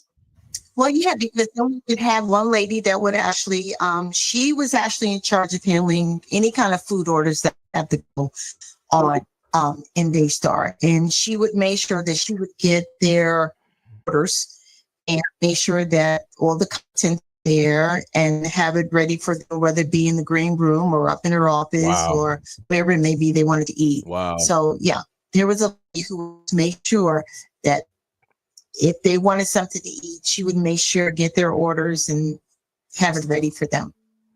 So yes. By the way, I reached out to Daystar for comment about whether any of the Lamb children received salaries when they were in college. Daystar replied, Jonathan, Rachel, and Rebecca performed services for Daystar during their college years, whether it was on various breaks or in the summer. Jonathan, Rachel, and Rebecca were paid only for the services they actually performed. Shout out to my followers all the way out there in England, man. England is in the house, man. God save the king, and God bless the King of Kings, Jesus Christ. Y'all already know what I'm talking about, man. But shout out to England in the house, man. We want some tea and crumpets, y'all. Let's go a little bit further. For Daystar. Jonathan, Rachel, and Rebecca, however, were not paid for doing nothing, as the tone of your media inquiry suggests. I also talked to Jonathan Lamb, and he told me that he worked on the Daystar website when he was in college and got some compensation for that. He said he didn't know the financial arrangements with his sisters. He said they did some work for the network, but doesn't recall anything substantial. You told me about an incident that you witnessed between Joni and Rachel. At one point where Rachel said, okay, you know the one I'm talking about. So I'll just hand it to you. What happened in that interaction? Okay. So Joni's getting ready for a show. Yeah. And, her makeup artist is there, her hair person I just finished, and, prepping, just getting things ready. And Rachel's laying on the couch. And she's just doing her phone or something. And she goes, Mom, are we rich? And I just turned and I looked at her, and I'm like, and I turned back and I looked at Joni because I was kind of curious to see what response was going to be. Right. And she goes, we're comfortable. We're comfortable. So I considered that a good response then. Like, what do you say? Your humble servant, Lord. There's clearly been a miscommunication. Y'all gotta understand how rich folks this talk. burden is a little bit too Rich heavy for don't want to, she put Joni on the spot in front of her assistant. Had Miss Lisa not been there, Joni probably would have told her, "Yeah, we rich, baby. We filthy rich. Yeah, you better believe it, we rich." But because Lisa was there, she had to say, "We comfortable."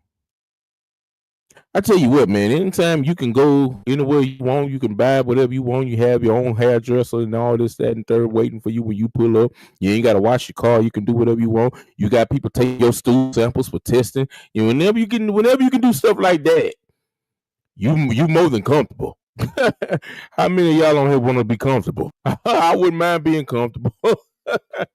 Standing right there. What do you say? I mean, it's interesting. She didn't see herself as rich, having, not even having to put gas in her own car, eating out whenever she feels like it, having somebody waiting on her beck and call. Shout out to you, Tennessee. Living in a mansion. I mean, they were living in a multi-million-dollar home. And they're comfortable. I mean, but that was the line probably that was acceptable to the public. Yes. I would say yes to that. And you saw this managing of image also involving the kids. If the kids would get in trouble, you did something about a couple of times you saw there was a lawyer who would there's a lawyer that's retained. So it's an ongoing. He's never released. John Lynch, right? Yes. I guess. But yes, he was retained back then, and whenever there was a situation that went on with the kids, whether it be for rape, for example, she drove a car into a ditch one time. Wow. And the car got damaged, and there were speeding tickets. I mean, there are things that happen. Again, we have to remember these are children. Yeah. Kids. And kids are going to do what kids do. So all you can do is comfort them and let them know that it's going to be okay. But the crossing line is make them accountable for what they have done. Don't praise them. Make them accountable. And that's something that I did not see. Now, if she did it at home, that's a totally different thing. But it was never shown in the office or any given time. And she'll probably say, See, guys, now we are starting to get an in-depth look into why Rachel is the way that she is. Because when you are growing up in the lap of luxury, and you're growing up, every time you do something wrong, there's somebody there to clean up your mess, ever hold you accountable for what you're doing wrong. Then you believe that everything that you grow up thinking that everything that happens should be at your beck and call. You grow up thinking that everyone's life is on earth. Everyone on earth is here to please you. That is what happens when you start raising up kids without accountability. That is what happens when you start teaching your children that as long as they got money, they can get by with anything. So now you understand why why she's in the position that she is in right now. And now you understand why people are coming out on Rachel, talking about how Rachel is very difficult to work with and how she is basically a spoiled brat and how she does whatever she wants to do and treat people any kind of way because she grew up seeing her mama do it. She grew up seeing her mama do it. Sharon Reaver O'Brien, good to see you. Please let me know where you're watching from. Brooks Kelly, thank you for joining in. Please let us know where you are watching from. So we're getting insight into the man, and it's amazing. It's a blessing that Jonathan grew up in the same household, and for him to have a heart to want to please God when he grew up underneath all that umbrella. That is a blessing to have somebody that wants to please the Lord. Who am I to reprimand her children? And I would never do, but at the same time, if your child is, say, gets inebriated one time and gets a speeding ticket another time and then drives your car in a ditch another time, there's a pattern here. Mm-hmm. Your child is doing things with a car and getting in trouble. What are we doing? Are we taking a car away? No. Wow. You're going to buy her a fancier car, a sportier car, so she can go faster. These are the things you think as parents. What do we do for our child to teach them as they get older so they're not spoiled? So when Rachel comes out and says, Mom, are we rich? That question, it sounds more realistic coming out of her because you're giving her the value of someone who is rich. Yeah. You're not doing anything to causing them, okay, you did this, so now we're going to take this. Or let me go as far to say this right here. You're not teaching them values. You're not teaching them the value of $1. You're not teaching them what it's like to work from the bottom up to earn what you have. You're just giving them whatever. You're covering up they making messes everywhere, and all you're doing is cleaning up after they mess, not holding them accountable. So then when you raise a child like that, and when they get older, they expect things to be handed to them. They expect people to bow down to them. They think that everyone on earth is there to serve them, and they walk around with their nose up in the air, which is what Rachel is doing now. Now that she's a grown woman, and now you married a man, Joshua Brown, who's a pedophile. Let's call a spade, man. Listen, I ain't here to play with you. You can go play with your mama. Don't play with me. We're gonna call a spade. We're gonna tell you exactly what's going on. Let's move a little bit further. Everything you do is okay. I'm gonna fix it. You don't have to worry about it. You don't have to appear in court. You don't have to write a letter of apology. You don't have to do anything but just live your life and comb your hair and look beautiful, come on the show and, wear these short skirts that maybe look a little bit inappropriate, but yet you want to get on somebody who's spaghetti straps. What are we teaching our children? Your daughter can come up with a skirt that's higher than her thigh, but somebody comes in with spaghetti straps on and you want to write them up. So there's a double standard. It's a double standard. If somebody who was on staff had been involved in an adulterous relationship, what would have happened? And see, behavior, this is classic, rich, famous lifestyle behavior. Most of your rich people, they don't discipline their children. Most of your rich people, what they discipline is what? Instead of me giving you $3,000 a month, now I'm gonna give you 1,000 instead of 3,000. That most of your rich people, they treat their children just like this. They don't hold them accountable. They don't discipline them. They empower them to keep doing what they're doing. Okay, you crashed the Maserati. Okay, what I'm gonna do instead of giving you a Maserati, I'm just gonna give you a Corvette. That is what Joni and Marcus empowered with Rachel. That's what they empowered with Rebecca. I'm not saying Rebecca's like this. Ain't nobody came out to say that Rebecca is off like that. But let's be honest, since all this has come down, Rebecca sure enough ain't said nothing. And when you silent, you're complicit. Let's call a spade a spade. When you silent, you are complicit. Rebecca and JW, if you listening, why don't you say something? Why don't you speak out? Because your silence can be taken as a sign of being complicit. Because at the end of the day, you don't want to get pushed out of Daystar because you are used to Daystar funding your lifestyle. You are used to Daystar paying for your house, paying for your car, paying for gas in your car, paying for your children's daycare. You grew up in the lap of luxury and you scared to speak out because if you do, you're going to lose that luxury. You're going to lose that golden ticket. I like that Dark Star. I wish I had that Star Wars Darth Vader theme music. Every time I say Dark Star, I play that theme music.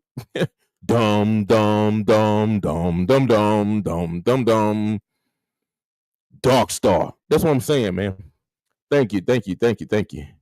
Now listen, guys, if y'all liking this content, please like this video. I need y'all to like this video. And we got 463 views so far on this video and only 69 likes, man. This video should be up in the hundreds of likes.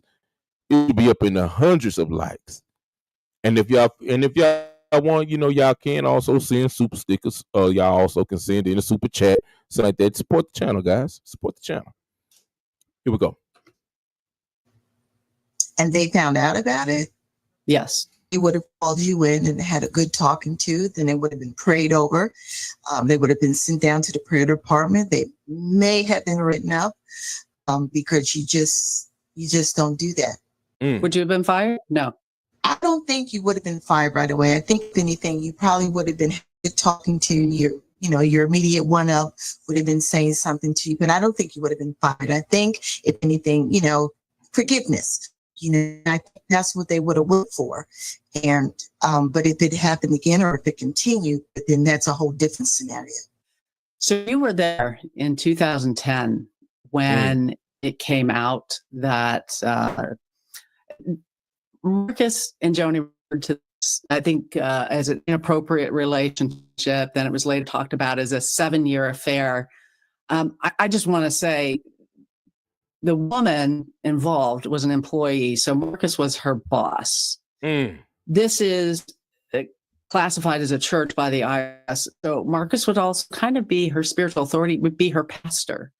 And so I think understanding what we do today about power dynamics and the way we work, you don't really have consent when your boss is making sexual advances towards you.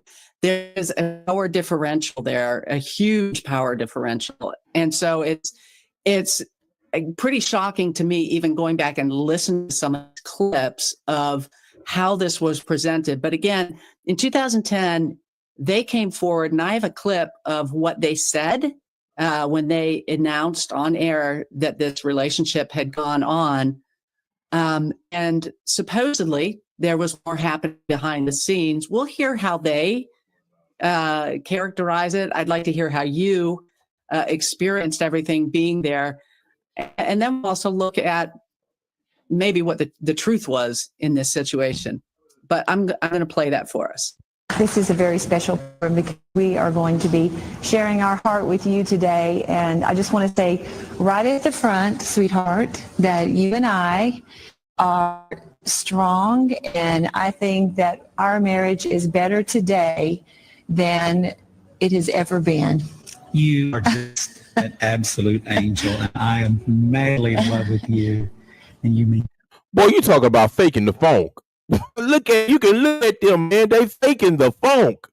Knowing what we all know now, you can see right now these people is faking the funk. She probably want to punch him in the face right now, and he is gritting through his teeth. He gritting through his teeth, man. God bless you, Joshua Mitchell. Thank you for joining in. Please let me know where you're watching from, sir. You can tell, man, these people faking the funk. God almighty, boy, you can see the thing coming from a mile away. So much to me. However, I do want to share something with you, and it is this. About, several years ago, Marcus and I went through a challenge in our marriage, and I discovered that he was having an emotional relationship, if you will, with someone, and that it had turned into an improper relationship. I take 100. Let me ask you, y'all, why y'all think, I want to hear this from the chat. I want to hear this from everybody in the chat, okay? Why do you think that Joni was the one that was addressing the issue and not Marcus? I want to hear that from everybody in the chat. Why do you think that it was Joni, the one addressing, talking about, I found out that they were having and that he was having a emotional relationship that was inappropriate. Why she the one saying it and not Marcus? I want to hear from you. I want to hear what y'all got to say first, and then I'm gonna tell y'all what I think. All right, but I'm gonna play this a little more. We're gonna go a little bit further. 100% responsibility. He has no blame. The other person doesn't have any blame. It's all, I don't even blame the devil. It's all on me. Right. So this is quite a euphemism. This is a 7-year physical relationship. It's called an improper relationship. Now, before I play more, I want to mention that apparently what prompted this announcement were imminent lawsuits that were being brought by 3 former employees. And clearly, Marcus and Joni knew these lawsuits were coming. So this is what they said. These are some of our most private moments, but there actually are 3 people who were not involved in what we're talking about today or affected by our marital challenge they're now saying that unless Daystar pays them $7.5 million, that they're going to take our story that just with you to the media. You see, these 3 people that Joni shared with you, they got Marcus Lamb, preacher. Listen, I'm going to tell y'all why she did it, man. She did it to embarrass him. She did it to embarrass him, to show him that she had the power. And he's sitting there like a yes man. And then he said, it wasn't her, it wasn't Joni's fault, it wasn't another woman's fault. It was, I don't even blame the devil. It was completely my fault. Well, I'm glad you decided to take accountability, but you should have been the one, Marcus Lamb, to bring it to the forefront. You should have been the one, not her. But I think she did it to embarrass him. That's my take on that. I think she did it to embarrass him. they're trying to take our pain and turn it to their gain. Ladies and gentlemen, we're not going to take God's money and pay to keep from being humiliated again. Wait, you're not going to take God's money to and pay them and to keep from being humiliated, but you showing up to take God's money and go on trips where you showing up to take God's money and buy cars for your kids that they wreck, and then you buy them another car. You showing up to take God's money and go on and buy a private jet and go on an executive trip, which really all your execs is family members. So you making it family trip, but you ain't gonna but you'll take God's money and do all that. Come on, man. Yeah, they see this thing, man. These people think we dumb. They think we stupid. They think the common person, they think the average person is a fool. Jesus, this is your humble servant, Lord. There's clearly been a miscommunication. Let's be honest. Let's call a spade, man. Let's just be for real. For your servant, Lord. Hey, y'all, we have 73 likes right now. I'm gonna ask everybody, please keep liking this video. Let's get these likes up. I would like to get this video over 100 likes before we get off the air, guys. Please, please, please. Let's get these likes going, okay? Let's go a little bit further. Yes, or exploded, whatever you want to call it. I'm so sorry. I've asked God to forgive me years ago. So that's what was said publicly in an edited form of that. But 2 days after this announcement, Jeanette Hawkins filed a lawsuit against Mark Lamb and Daystar. And in that lawsuit, she writes about her perspective of what happened. And I'm going to 81 read a people in the significant chat. part of I this. need I 81 think people to is like very this video, telling. please. So she writes, on or about June 13, 2005, plaintiff Jeanette Hawkins was hired by defendant to serve as its director of marketing. In the process of applying for the job, plaintiff was interviewed by defendant Marcus D. Lamb and Janice Smith, who was identified as the vice president of programming, marketing, and affiliate relations of Daystar, an individual to whom plaintiff would report if she became director of marketing. Before accepting the employment with Daystar, it was very important to plaintiff was and is a Christian to determine the moral integrity of the organization and especially the individuals under whose authority she would be placing herself. Indeed, in an employment brochure, Daystar encouraged job applicants to do exactly that, quoting 1 Thessalonians 5:12.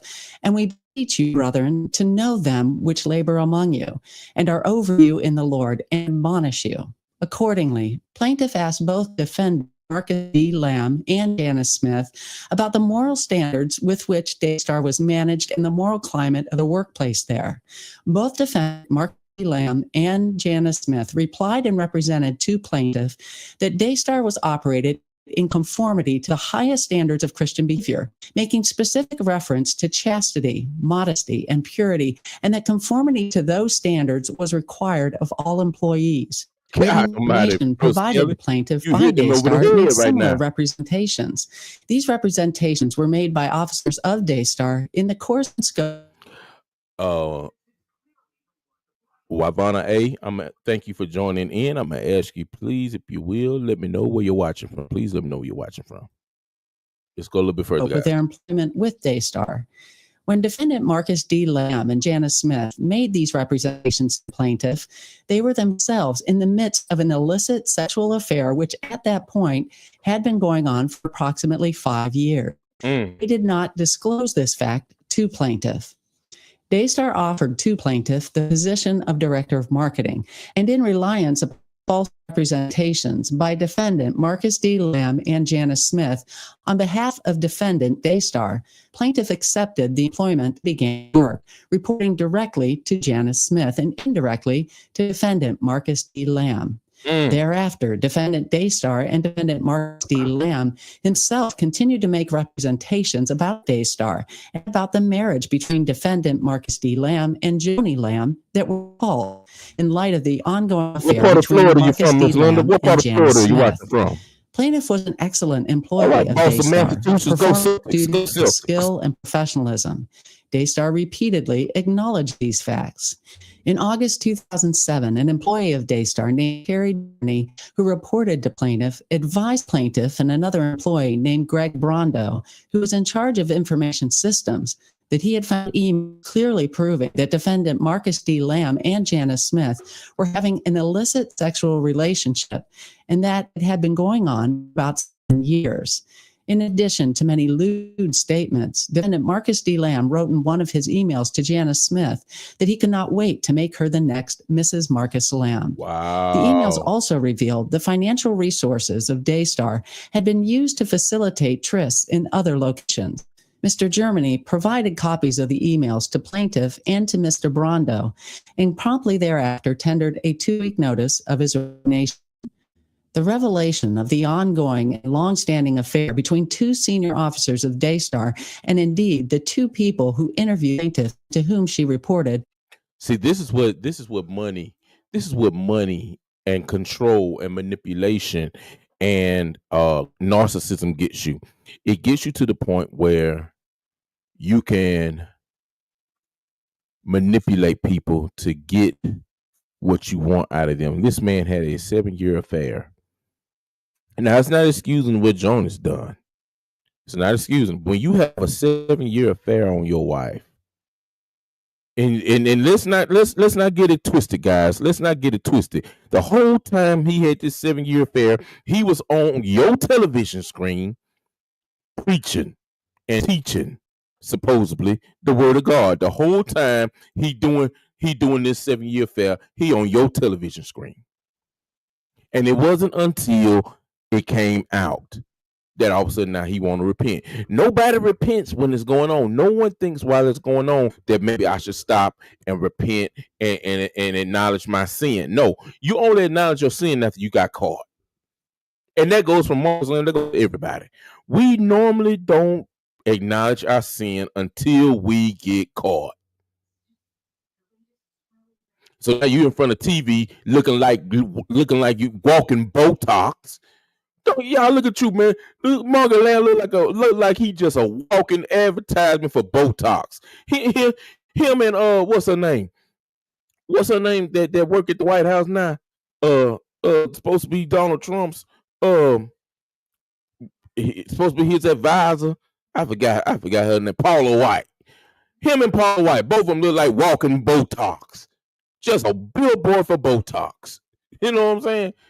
And you want to get in front of everybody, can't even laugh straight because the Botox done messed your face up. Can't even smile straight. Talking about some, I just want to forget. I just want to repent to everybody. No, you should have been repenting. You should have repented before you got found out. And then on top of that, guys, let's be honest. The lady that he had the affair with, Joni, gave her a lump sum of money to move away. And rumor has it that it was in the millions. Rumor has it was in the millions. Gave her y'all's money for her to move away. Was utterly devastating to plaintiff. The illicit sexual relationship between defendant Marcus D. Lamb and Janice Smith obviously violated the published statement of core values of Daystar. Plaintiff and Mr. Brando did not know what they should do, so they consulted Fred and Anna Kendall, who were experienced marriage counselors and who often had appeared on Celebration. The Kendalls advised plaintiff and Mr. Brando that defendant Marcus D. Lamb should step down from his leadership position and that he and Joni Lamb should seek marriage counseling. They refused, however, to confront defendant Marcus D. Lamb themselves and left to plaintiff and Mr. Brando the decision as to exactly how to present the information to the management of Daystar. Plaintiff and Mr. Brando decided to explain the situation to Bill Trammell, who is the father of Joni Lamb, and who then occupied a management position at Daystar. That's another predator right there. If y'all don't know about Joni Lamb's dad, well, man, I could do a whole episode on Joni Lamb's dad. That's another predator. You know, he's passed on now, but he another one. Noma Luby, I don't know. I slaughtered your name. I'm sorry, sister. I'm just call Sister Noma. Says Joni always wants to control the narrative. Remember, she spoke to Pete. Pete is Joshua Brown, Rachel's husband. He said, remember when she spoke to Pete saying he's innocent? She spoke for Doug unprovoked, saying Doug doesn't go social media. Oh, Joni Weiss. Yeah. True that, man. True that. Thank you for the scriptures. Thank you so much. Yeah, the Botox twins. Yeah, that was Marcus Lamb and Paula White, the Botox twins. They did so and provided a copy of the emails to him.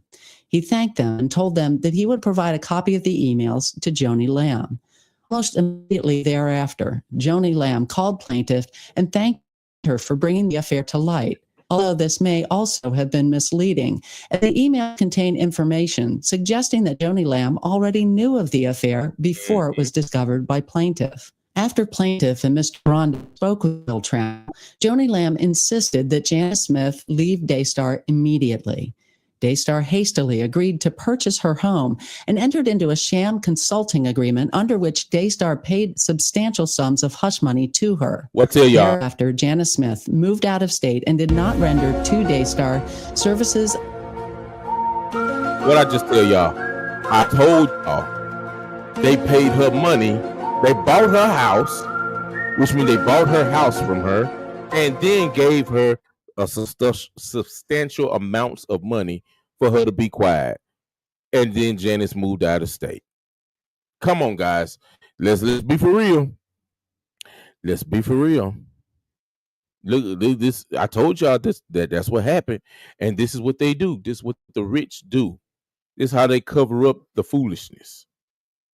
You know what I'm saying? I'm gonna fast forward just a little bit, okay? Let's fast forward just a little bit. Here we go. But again, just 2 days after Marcus and Joni Land made this announcement about this so-called inappropriate relationship, this lawsuit was filed. And so I think that announcement clearly was a preemptive strike.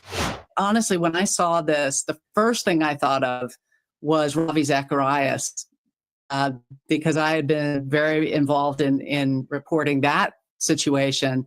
And basically, when Lori Ann Thompson when they realized what Ravi had done, and they wanted him to have some sort of justice, some sort of accountability, they wrote out with a letter, and the next thing you know, Ravi sued them. It was a preemptive strike because. Hey guys, we got 85 likes on this video. We trying to get to, we got 82 likes on this video.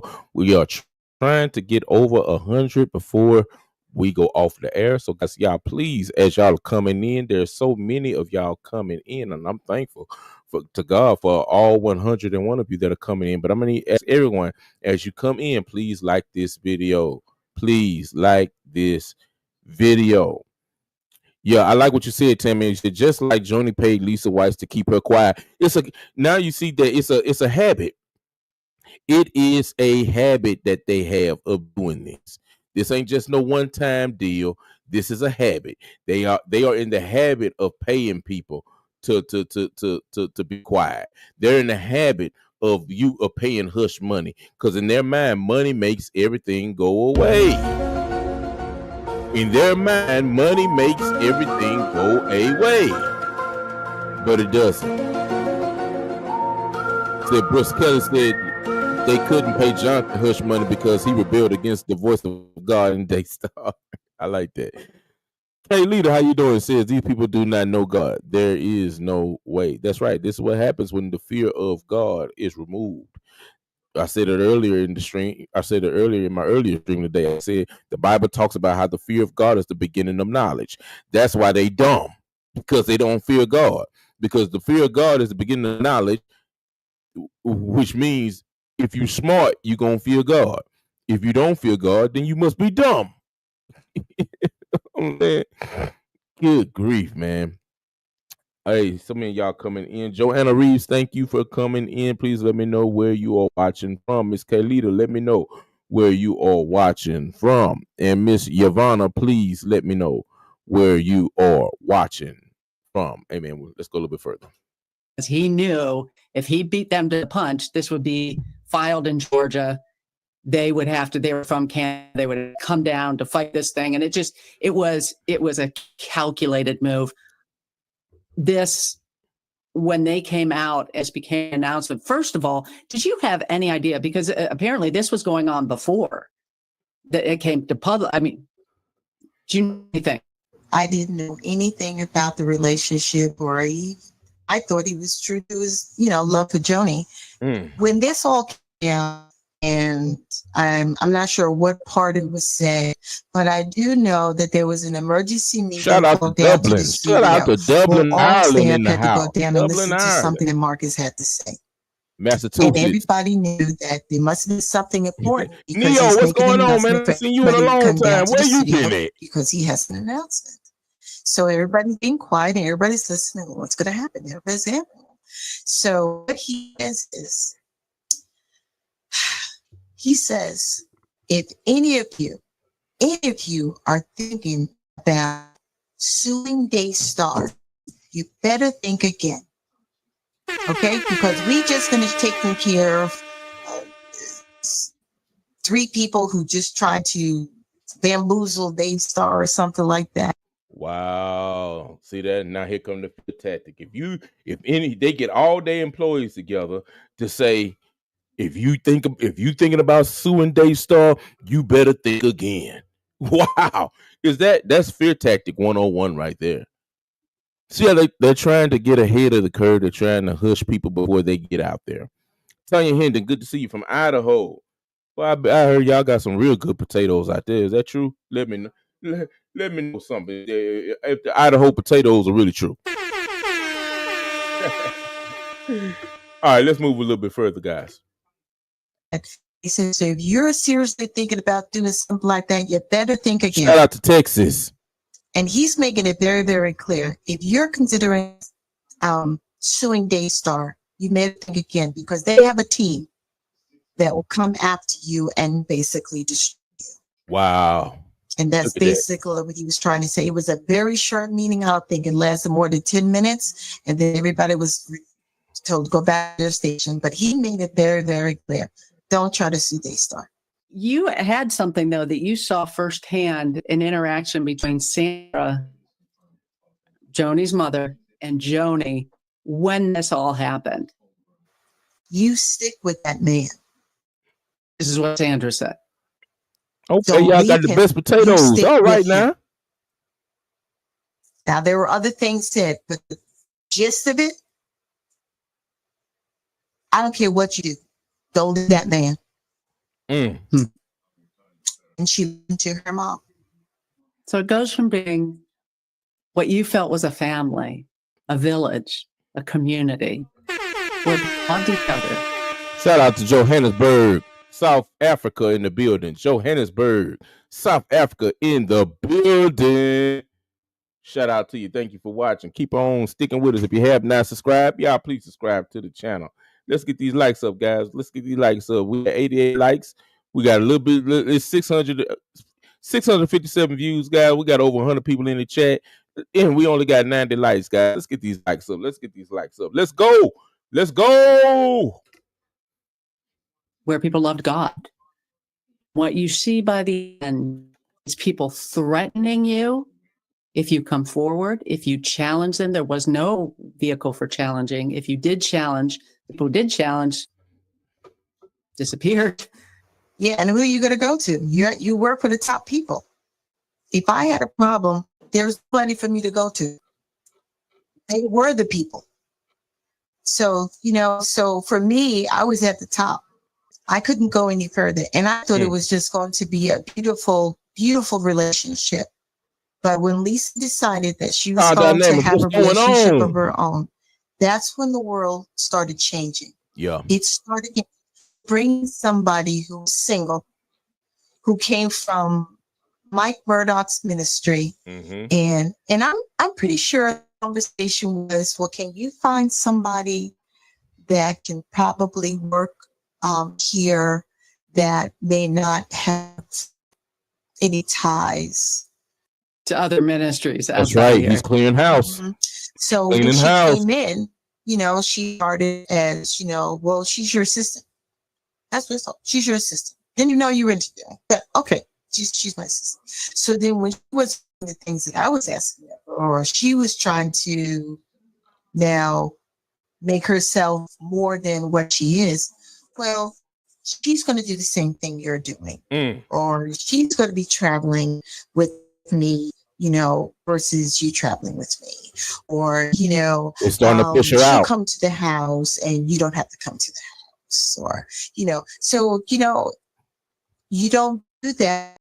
They starting to push her out. That's why we were saying earlier, when you're under leadership that's so narcissistic like this, when you're under leadership that's so prideful, so arrogant, when you're under leadership it's all about them, then in their mind, they don't want you to have a life. You can't have a life. Your life consists of them. Your world revolves around them. It's them. It's just as Lisa said earlier in the interview, she was saying that when she decided to get married, then all of a sudden Joni wanted to push her out by hiring another single woman for the same position that she had, because it's all about them. They don't care about the help. They don't care about the people that help them get to where they are. It's all about them. Let's be for real. To someone who has dedicated their life exactly to Jezebel spirit. Exactly. Chose part of your life or part of you that was to be kind of spiteful and demonic and all these other kind of things that you just want to call it, and just to say, well, I need another assistant. For what? I did the job of 5 people. I literally did the job of 5 people. So why would you need somebody else? And when I left, she had to hire 3 people to do I did Robinelle, good to see find you. Please let us know myself. where you're watching from. Please let us know where you're watching from. Wow.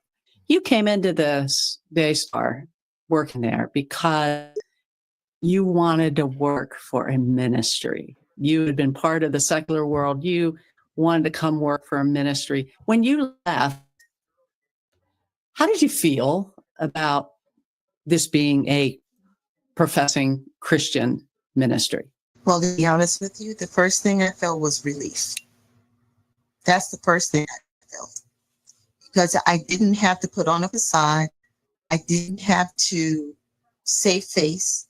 I could just be Lisa.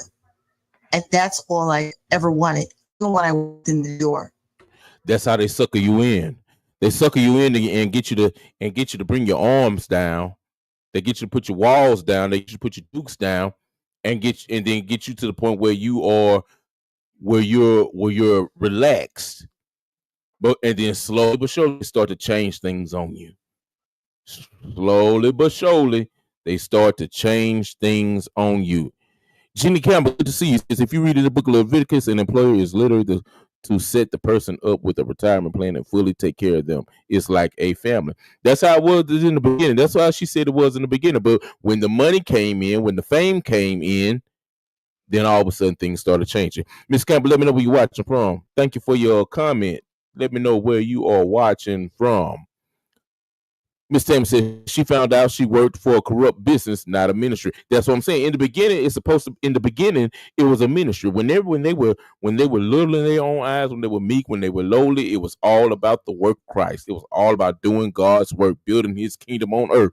And in that sense, as long as you had that mindset, it was a ministry. But when the money started coming, when the fame started coming, when they started getting little upgrades to their houses, upgrades to their cars, upgrades to all this other stuff, then all of a sudden it stopped being a ministry and it became a business. It started being a brand. And now everyone's job is to protect the brand. That's the number one job. You got to protect the brand.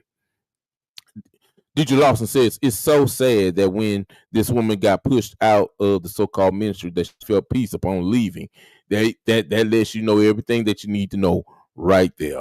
Daisy says, I'm glad Ray Comfort quit Daystar. All right. Let me know who Ray Comfort is. I want to know who that is. And Miss Daisy, thank you for your comment. Please let me know where you're watching from. Let's get back to it, brothers and sisters. What I saw is what I would never want a ministry to be. That's what I know. Because I saw too much. I really saw more than my share of what I wanted to see and how things are handled. Wow. Last question for you, but I guess I'm wondering, how has your faith been impacted by this? Let me tell you something. When, like I told you, I felt relief when I got there. And it like sky got blue. The birds were singing. There were no more hawks. I felt like I had peace in my heart. I don't have to worry about stress I understand now. or Thank you for that. Or who's going to be torn down or who's going to be beat up. I didn't have to worry about any of those things.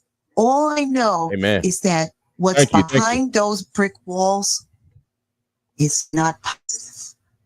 Wow. I knew that when I left there, I didn't have no guilt, no shame, no nothing.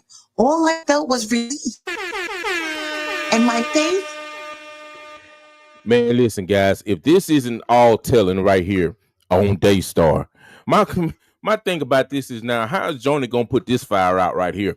And this is what I mean when I said earlier in the program, when you can try to put the truth out as much as you can, you can try to stomp it out as much as you can. You get rid of one truth teller, then God raise up two more. You get rid of two truth tellers, God will raise up 10 more.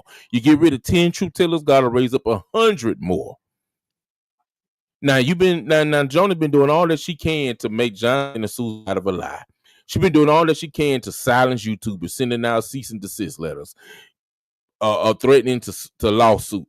But now here is somebody who worked for you from 2007, your own personal assistant, your former personal assistant. And now she dropped so much tea on Daystar, man. I don't know, boy. Hey, I'm telling you, man, this is crazy. I'm talking about from the time her being there before the money to watching their transition once the money came. And then Joni making sure that her life is that Lisa's life is caught up in everything that she wants, making sure she's at her beck and call, even so much to the point where she takes her away from her family on Thanksgiving Day to go buy a coconut cake and put it and deliver it to them at their house, and then taking her stool samples to go get tested. All this stuff, man. So my thing about it now is, Joni, how you gonna put this fire out? How you gonna put this fire out, Joni? How you gonna explain away this one? What's the game plan? What's the game plan to stop this one? Inquiring minds want to know. Much stronger. I went in there wanting to learn I wanted to learn because I said, oh, if they could do this on television, they must live it, and then they're just sharing it with the world. But no, it's a facade. Yep. Like I said, and I will say this to my dying day, when the camera lights are on, this is what I am. When the camera lights are off, this is what I am. And so be it. But I will never, I even told my children, don't you even dare try to apply there. Wow. Because I need you to stay holy. I don't need you to go into feeling the way your mom felt. Okay? And that's something, and that's how I share with you. I did not want Jonathan. Wow. I can relate to how he's feeling. It is a burn. It's like salt water in a wound. Wow. And I understand. She will always be his mom. Will always be his mom. But yet, look at the division. Do you think you'll ever have a safe vacation trip anymore? I like that, Arlena. Thank you, Arlena. Please let me know where you're watching from. Together? Please let me know where you're watching from. Will things be the same? He's not comfortable with them. Neither is Susie. What they had to do was share with her mother-in-law and his mom. Mom, I'm not good with this. Can you understand where I'm coming from? Wow. I'm not good with this. Instead, well, my son's just trying to make himself look better. Whoa.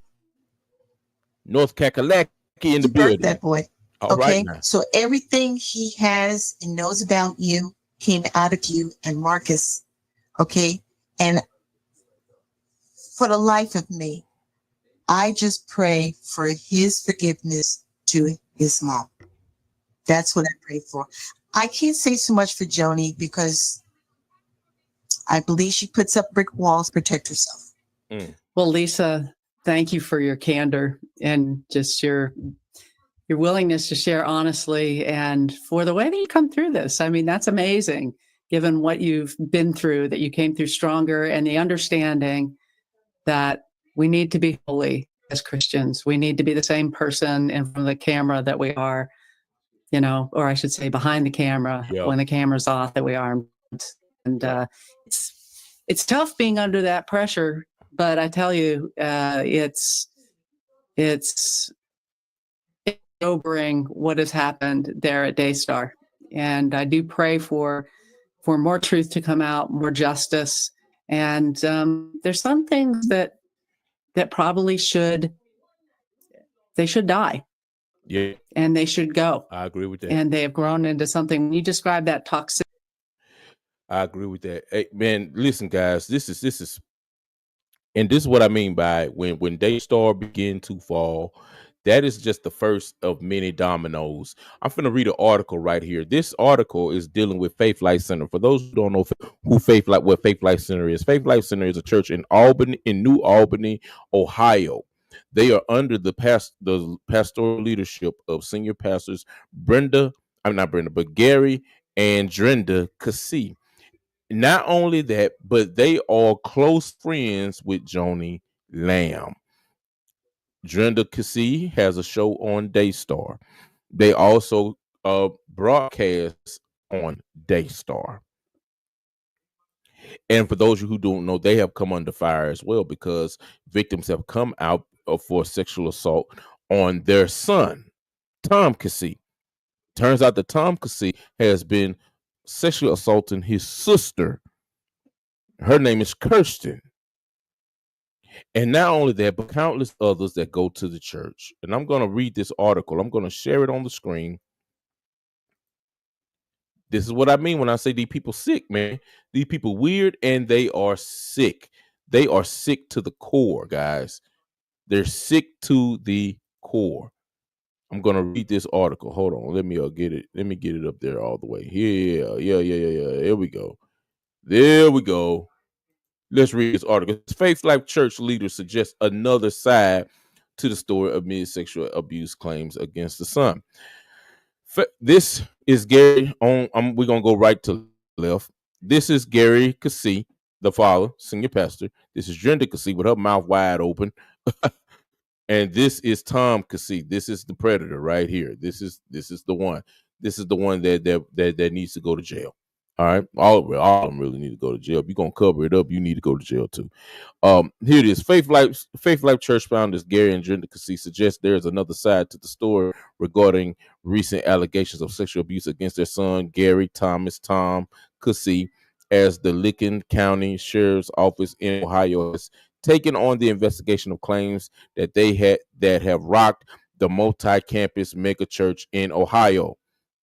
It says all hell is breaking loose out there, but truth will prevail, Gary Cassie said during one of 3 services at the church's New Albany site on Sunday, according to the Knox Pages report. There's another side, and the truth will come out. While no official charges have been filed against Tom Cassie, allegations against him contained in documents from the Ohio Attorney General's office cited by the news outlet include assault and attempted assault, or inappropriate relationships with young girl, inappropriate testing, and grooming. The sexual abuse allegations against Tom Cassie also include one from his sister, Kirsten McKinney, and other former members of Faith Life Church, where he had served as chief media officer until his resignation from the position last August. Speaking at her church on Sunday, Brenda Cassie, recently elected as a Knox County commissioner, asked God to forgive those who hurt us. Those who know us know that what they say are not true, she said, according to the Knox Pages. Katie Tabor, an attorney for the church, previously acknowledged in a statement that there had been serious allegations concerning past conduct involving a member of our church leaders' family. We want to express our deepest compassion for those who have. Okay, so let me ask you something. Let me ask you something right here, right now.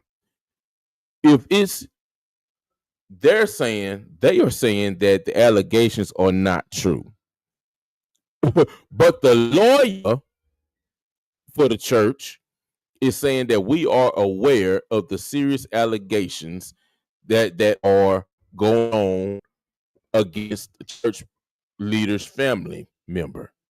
So which one is it? Is it not true?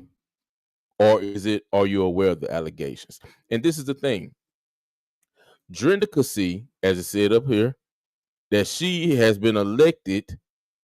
She's been elected to the city council. And so that means she has political ties with the attorney general. And because she has political ties with the attorney general, it's making the case, is putting a halt on the case because of her ties with the attorney general. And this is what I mean by when I say the powerful, the rich, and the connections. Because if it was somebody regular like me or like you or anybody else, we would be up under the jail right now. Furthermore, they are also starting to send out cease and desist letters. How do you know, brother? Because I have spoken to 5 of the victims from the New Life scandal, and all 5 of them have received cease and desist letters from New Life Church trying to quiet them so that their voices cannot be heard. And this is the point that I'm trying to make. If what they are saying, as Brenda has vehemently said in this article, If what they're saying is lies, then why are you sending out cease and desist letters? Because if it's lies, it's going to fall to the ground. Leave them alone. If they lie, leave them alone. It's going to fall to the ground because it's going to be baseless. But you only send out cease and desist letters because there's truth to what the people are saying. Yvonne wrote Luke 12:2. There is nothing concealed that will not be disclosed or hidden that will not be made known. You are absolutely correct. And for that, sister, you get an air horn. At some point in time, we got to hold people accountable. Katie Tabar, an attorney of the church, previously acknowledged in a statement that there had been serious allegations concerning past conduct involving a member of our church leaders' family. We want to express our deepest compassion for those who have come forward and for anyone who has experienced harm. She said, we recognize that the courage it takes to speak out. We encourage anyone impacted to seek appropriate support and to report concerns to the proper authorities. A report of sexual abuse against Tom Casey involving a juvenile was filed last Christmas Eve with the Knox County Sheriff's Office, according to WBNS 10. It is alleged that the abuse took place at 2 locations within the county. A Change.org petition created by Janice Comstock Jones called for Drenda Casey's resignation as county commissioner has amassed just over 700 signatures as of Wednesday evening. It accuses her of being involved in protecting adults accused of sexual abuse and workplace child abuse. Drenda Casey, currently serving as a commissioner of the Knox County, Ohio, has become a subject of controversy due to her involvement in serious allegations of protecting adults accused of SAing and workplace child abuse.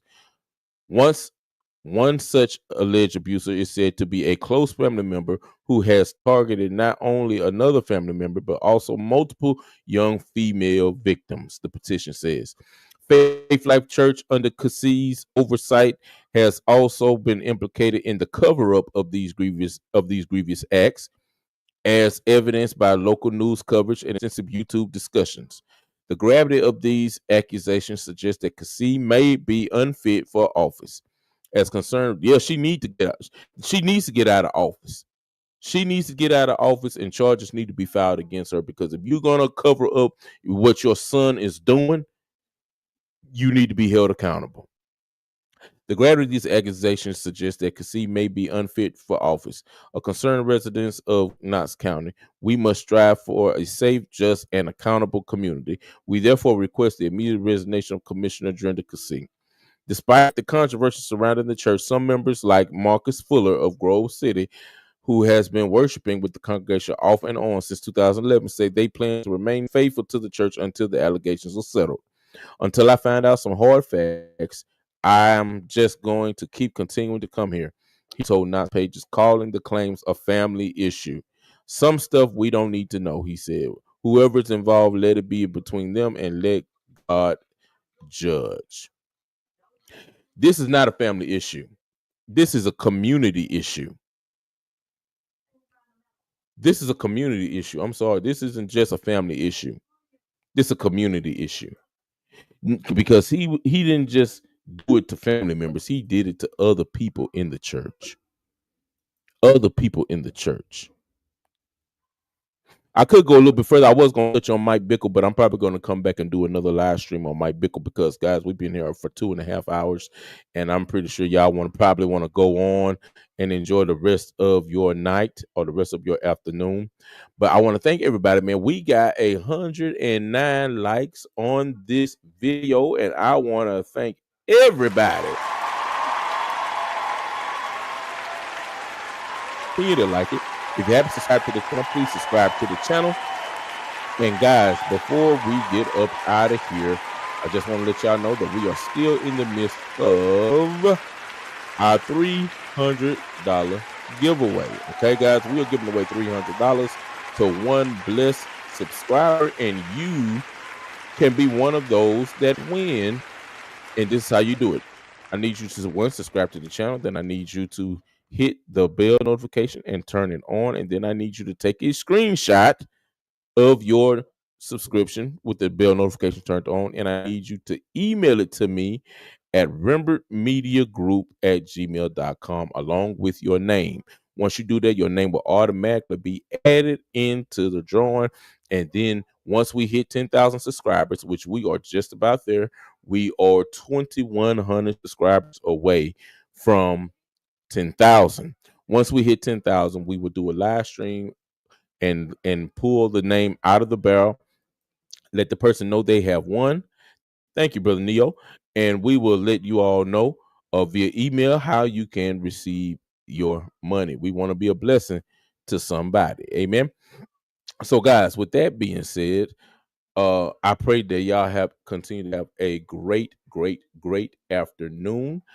Please join me on tomorrow at 6 p.m. as for our Sunday evening Bible study. We're going to be coming out of 1 John chapter number 2.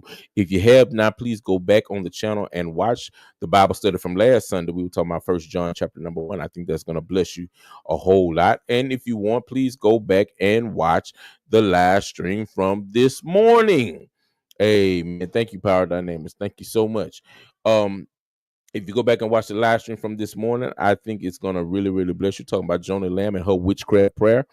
I think it's going to bless you if you go back and watch that. So, guys, we about to get out of here. We about to wrap it up, man. I want to thank everybody for coming on out, man. We had some fun, man. We got some stuff taken care of. But, guys, until next time, this is Brother Rimmer. Remember, you are truly blessed in Jesus' name.